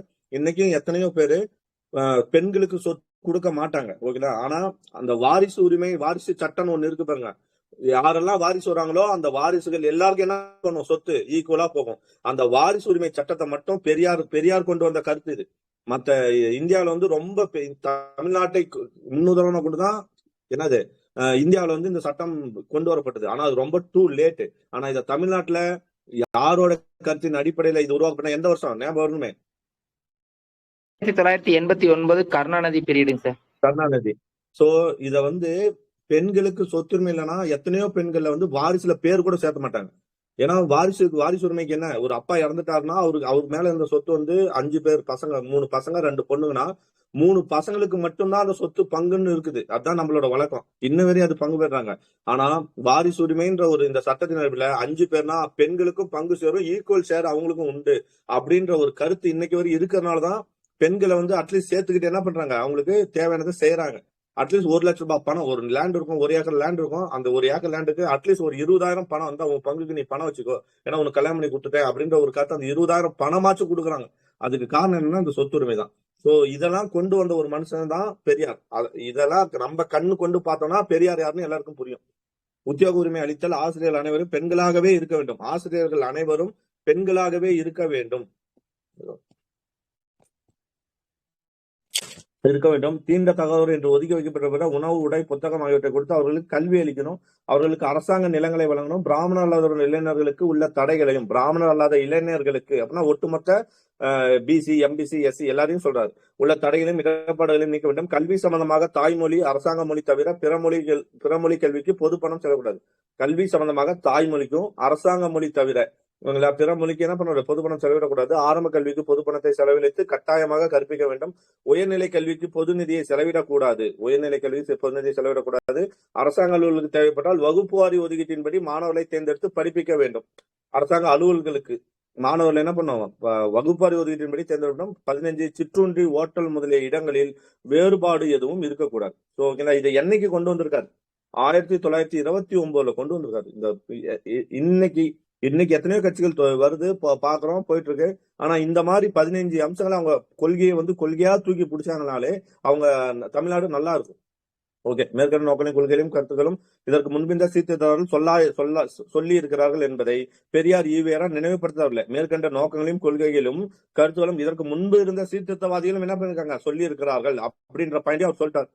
இத்தகைய கொள்கைகள் உலகின் பல்வேறு முன்னேறிய நாடுகளில் பின்பற்றப்படுவதையும் பெரியார் எடுத்து விட்டார். நம்ம பார்த்தோம் இல்லையா, நீங்க புக்ல படிச்சிருப்பீங்க. நம்ம புக்ல படிக்கும் போது 14 அம்ச கொள்கை இருக்கும், 15 இருக்காது. கரெக்டா? யாராவது நோட் பண்ணீங்களா அந்த பாயிண்ட? நான் சொல்றத நோட் பண்ணிக்கிறீங்களா? பெரியார் 1929 முதல் 1938 சம்திங் அந்த காலகட்டம் வரை பல நாடுகளுக்கு சென்று 14 அம்ச கொள்கையை வெளியிட்டார் அப்படின்னு நம்ம புக்ல இருக்கும். நீங்க படிச்சீங்கன்னா ஞாபகம் இருக்கும். ஓகேங்களா? அந்த இங்க 15 சொல்றாங்க. இந்த 15 எங்கன்னா பல நாடுகள், ரஷ்யா போனாரு, அமெரிக்கா போனாரு, எல்லாத்தையும் போனாரு. அதுல எடுத்துட்டு வந்தது இந்த 15 கொள்கைகள். ஓகே, எனவே பெரியார் இத்தகைய கொள்கைகளையும் சிந்தனை முறையும் நடைமுறைப்படுத்தி திருமணம் சுயமரியாதை இயக்கத்துக்கு தம் வாழ்க்கையை அர்ப்பணித்துக் கொண்டார். மனிதனும் வெட்கமும் ரோஷமும் மான உணர்ச்சியும் ஏற்படுவதற்காக மனிதனுக்கு வெட்கமும் ரோஷமும் மான உணர்ச்சியும் ஏற்படுத்துவதற்காகவே சுயமரியாதை இயக்கம் ஏற்பட்டது என்று கூறி வந்தார் பெரியார். ஓகேவா? சோ ஓகே, அவ்வளவுதான். அது மலேசியா பயணம், இதெல்லாம் நம்ம சும்மா ஓட்டி விட்டுறலாம், ஏன்னா அதிகம் மலேசியா பயணம் 1900. என்ன ரமேஷ்? அந்த 15 அம்ச கோரிக்கையில பார்த்தோன்னா ஒரு லைன் கொடுத்திருப்பாங்க பாருங்க சார். ஆரம்ப கல்விக்கு பொது பணத்தை செலவிட வேண்டும், உயர் கல்விக்கு பொது பணத்தை செலவிடக்கூடாதுன்னு சொல்லியிருப்பாங்க சார். அது ஏன் அப்படின்னா, இப்ப ஆரம்ப கல்வி பார்த்தோன்னா அந்த தாழ்த்தப்பட்டவங்களுக்கு யாருமே படிச்சிருக்க மாட்டாங்க, அதுங்காட்டி அவங்களுக்கு செலவு பண்ணிருப்பாங்க சார். அந்த காலத்துல பார்த்தா உயர் கல்வி பூராமே பிராமணர்கள் தான் படிச்சிருப்பாங்க. அதுங்காட்டி அவங்களோட இருந்து பண்டை வாங்கி செலவு பண்ணிட்டு தாழ்த்தப்பட்டவங்க அவங்களுக்கு ஆரம்ப கல்வியில முக்கியத்துவம் கொடுங்கன்னு சொல்லியிருப்பாங்க சார். தாழ்த்தப்பட்டவன்றது கிடையாது, ஒட்டுமொத்தமாவே நீ கல்வி யார் அன்னைக்கு பெற்றிருந்தானா இவன் தான் பெற்றிருந்தான், பிராமணர்கள் தான் பெற்றிருக்கான். அப்ப பிராமணருக்கு நீ உயர்கல்வி கொடுத்து ஒரு உயர்கல்வி இன்னைக்கு யார் வருவானா பிராமணர்கள் மட்டும்தான் உயர்கல்வி படிக்க போறான். அவனுக்கு நீ என்ன பண்ணாத, பணத்தை செலவு பண்ணாத. அப்ப பிராமணர் அல்லாத அதில் தாழ்த்தப்பட்டவர்கள் மட்டும் கிடையாது, BC, OBC, BC, MBC, SC, ST இது எல்லாமே வந்துருவாங்க இல்லையா? ஏன்னா அவங்க யாருக்குமே கல்வி அன்னைக்கு கிடையாது. சோ அதனால என்ன சொல்றாருன்னா ஆரம்ப கல்வி அதேதான் ஆரம்ப கல்வி எல்லாருக்கும் கூட அதுக்கு நீ செலவு பண்ணு. சோ போயிட்டு பிராமணர் மட்டும் இருக்கக்கூடிய உயர்கல்விக்கு அதிக செலவு பண்ணாத. இந்த கருத்தெல்லாம் வரவேற்கத்தக்கது தான் அன்னைக்கு. ஆனா இதெல்லாம் அன்னைக்கு யாராவது புரிஞ்சிருக்குமா? யாருக்கும் புரிஞ்சிருக்காது. அன்னைக்கு பயங்கர எதிர்ப்பு தான் இருந்திருக்கும். ஏன்னா இன்னைக்கு வரையும் எதிர்ப்பு இருக்கு தவிர அன்னைக்கு எதிர்ப்பு தான் இருந்திருக்கும். ஓகே, மலேசிய பயணம் 1930 ஈவேரா பெரியார். ஏன்னா இன்னைக்கு சாதின்னு வந்தா அது ரெண்டு தான். ஒன்னு வந்து எஸ்சி எஸ்டி அவ்வளவுதானே தவிர அடுத்தது பிசி எம்பிசி இவங்க ரெண்டு பேர் தான் நினைக்கிறோமே தவிர இங்க ஓசின்னு ஒரு பிராமணன் ஒண்ணு இருக்கு, அந்த பிராமணருக்குள்ள தான் எல்லாம் அடிமைப்படுத்தப்பட்டிருக்கான் அப்படின்றது யார் மைண்டுக்கு வராது. யாரு நான் சொல்றேன்னா குறிப்பிட்டு சொல்றேன், நம்மளா பிசி எம்பிசியா இருக்கிற எல்லாருமே தான் சொல்றேன். ஓகேங்களா? எஸ்சியும் எஸ்சியும் அதே தான் சொல்றேன். எஸ்சி எஸ்டி யார் மேல வெறுப்பு இருக்கும்? எம்பிசி மேல வெறுப்பு இருக்கும். எம்பிசி பிசி யார் மேல வெறுப்பு இருக்கும்னா எஸ்சி எஸ்டி மேல வெறுப்பு இருக்கும். கடைசி வரை நமக்குள்ளே அடிச்சுட்டு கிடப்போம். அதுதான் இந்த இந்தியா. இது என்னைக்கும் மாறாது. நம்ம ஆனா முன்னேறணும் அப்படின்னு நினைச்சோம்னா அந்த சாதியெல்லாம் தூக்கி போட்டு படிச்சு வந்து எவன் இருக்கிற இல்லாதவன், எல்லா சாதியிலும் இல்லாதவன் இருக்கான், எல்லா சாதியிலும் இருக்கிறவன் இருக்கான். சோ நீ சாதியை பார்க்காம இல்லாதவனுக்கு கை கொடுத்து மேல கொண்டு வந்தனா அது கரெக்டான அமைப்பா மாறும். பார்க்கலாம். மலேசியா பயணம் 1930 கொள்கை. நானும் இப்படிலாம் இருந்தவன் கிடையாது. நானும் வந்து எல்லா தப்பும் பண்ணிட்டு கிடந்தவன் தான். சோ படிக்க படிக்க வருது, அதை உங்களோட ஷேர் பண்றேன். நீங்களும் உணர்ந்து படிச்சீங்கன்னா ஒரு நாள் நீங்களும் மாறுவீங்க. அவ்வளவுதான் விஷயம். பெரியார் ஈவேரா செங்கல்பட்டில் சுயமரியாதை இயக்கத்தின் கொள்கை பிரகடனம் செய்த பின் செங்கல்பட்டுல கொள்கை பிரகடனத்தை செஞ்சுட்டார்.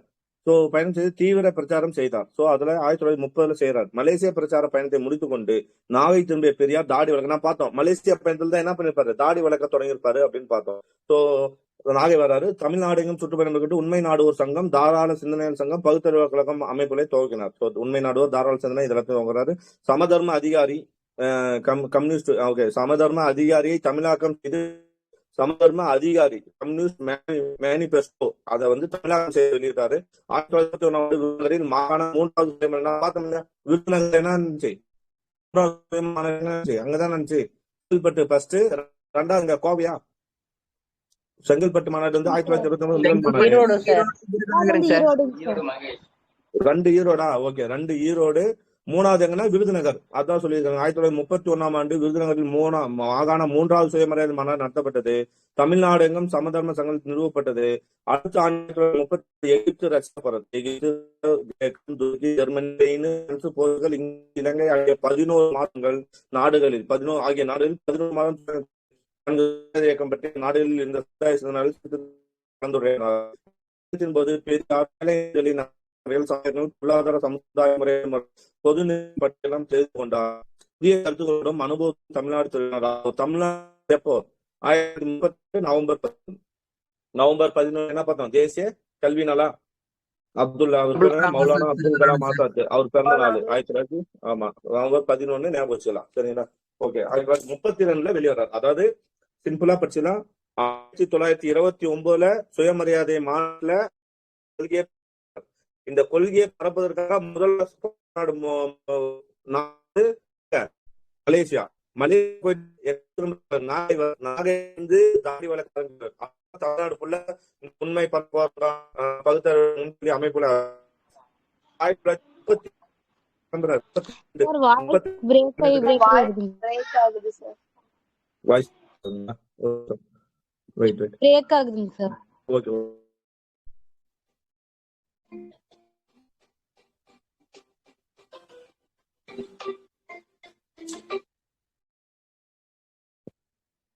ஒரே ஒரு நிமிஷம்.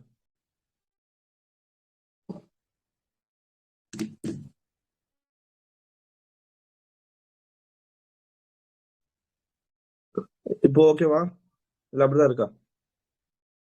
ஓகேங்க சார். Okay sir. ஓகேவா, கண்டினியூ பண்ணலாமா? ஓகே, 1932 அதாவது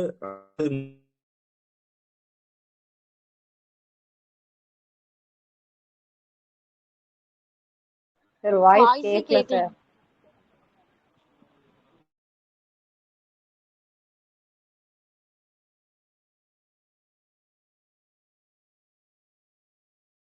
சார் வாய்ஸ் சுத்தமாவே கேட்கலைங்க சார்.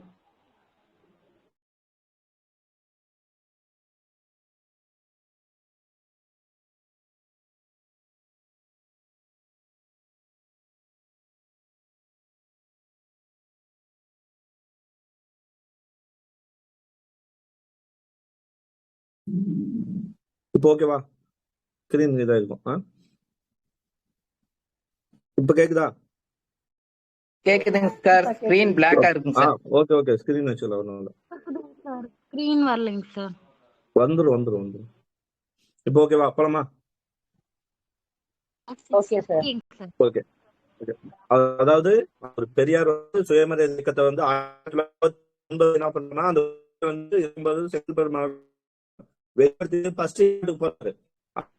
30 வந்து மலேசியா போறாரு, நான் திரும்புறாரு. நாகை வந்து தான் வளர்க்கிறாரு. அதுக்கப்புறம் 30 அங்க இருக்கிற 31 மாநாடு 1931 விருதுநகர் மாநாட்டை கூட்டுறாரு. விருதுநகர் மாநாட்டை கூட்டிட்டு அதுக்கப்புறம் வந்து 32 என்ன மாநாடு, 11 மாதங்கள் தொடர்ந்து வெளிநாட்டு சுற்றுப்பயணம். எகிப்து, ரஷ்யா, ஐரோப்பா, லண்டன், அது மாதிரி வந்து இலங்கை உட்பட ஒரு 11 மாசம் சுற்றுப்பயணம் போயிட்டு வர்றாரு. போயிட்டு வந்து எப்ப ரிட்டர்ன் ஆறாரு இந்தியாவுக்கு? 31 போறாரு. நவம்பர் தமிழ்நாட்டுக்கு வந்துட்டாரு. அவ்வளவுதான். ஓகே. அடுத்து போலாமா? அவரோட பயணத்தின் பயன்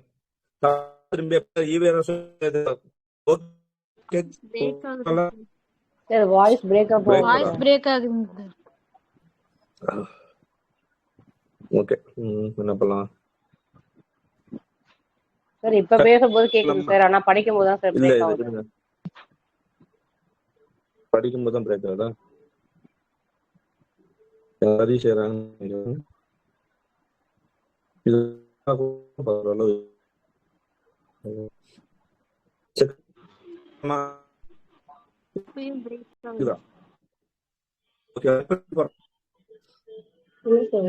அடுத்து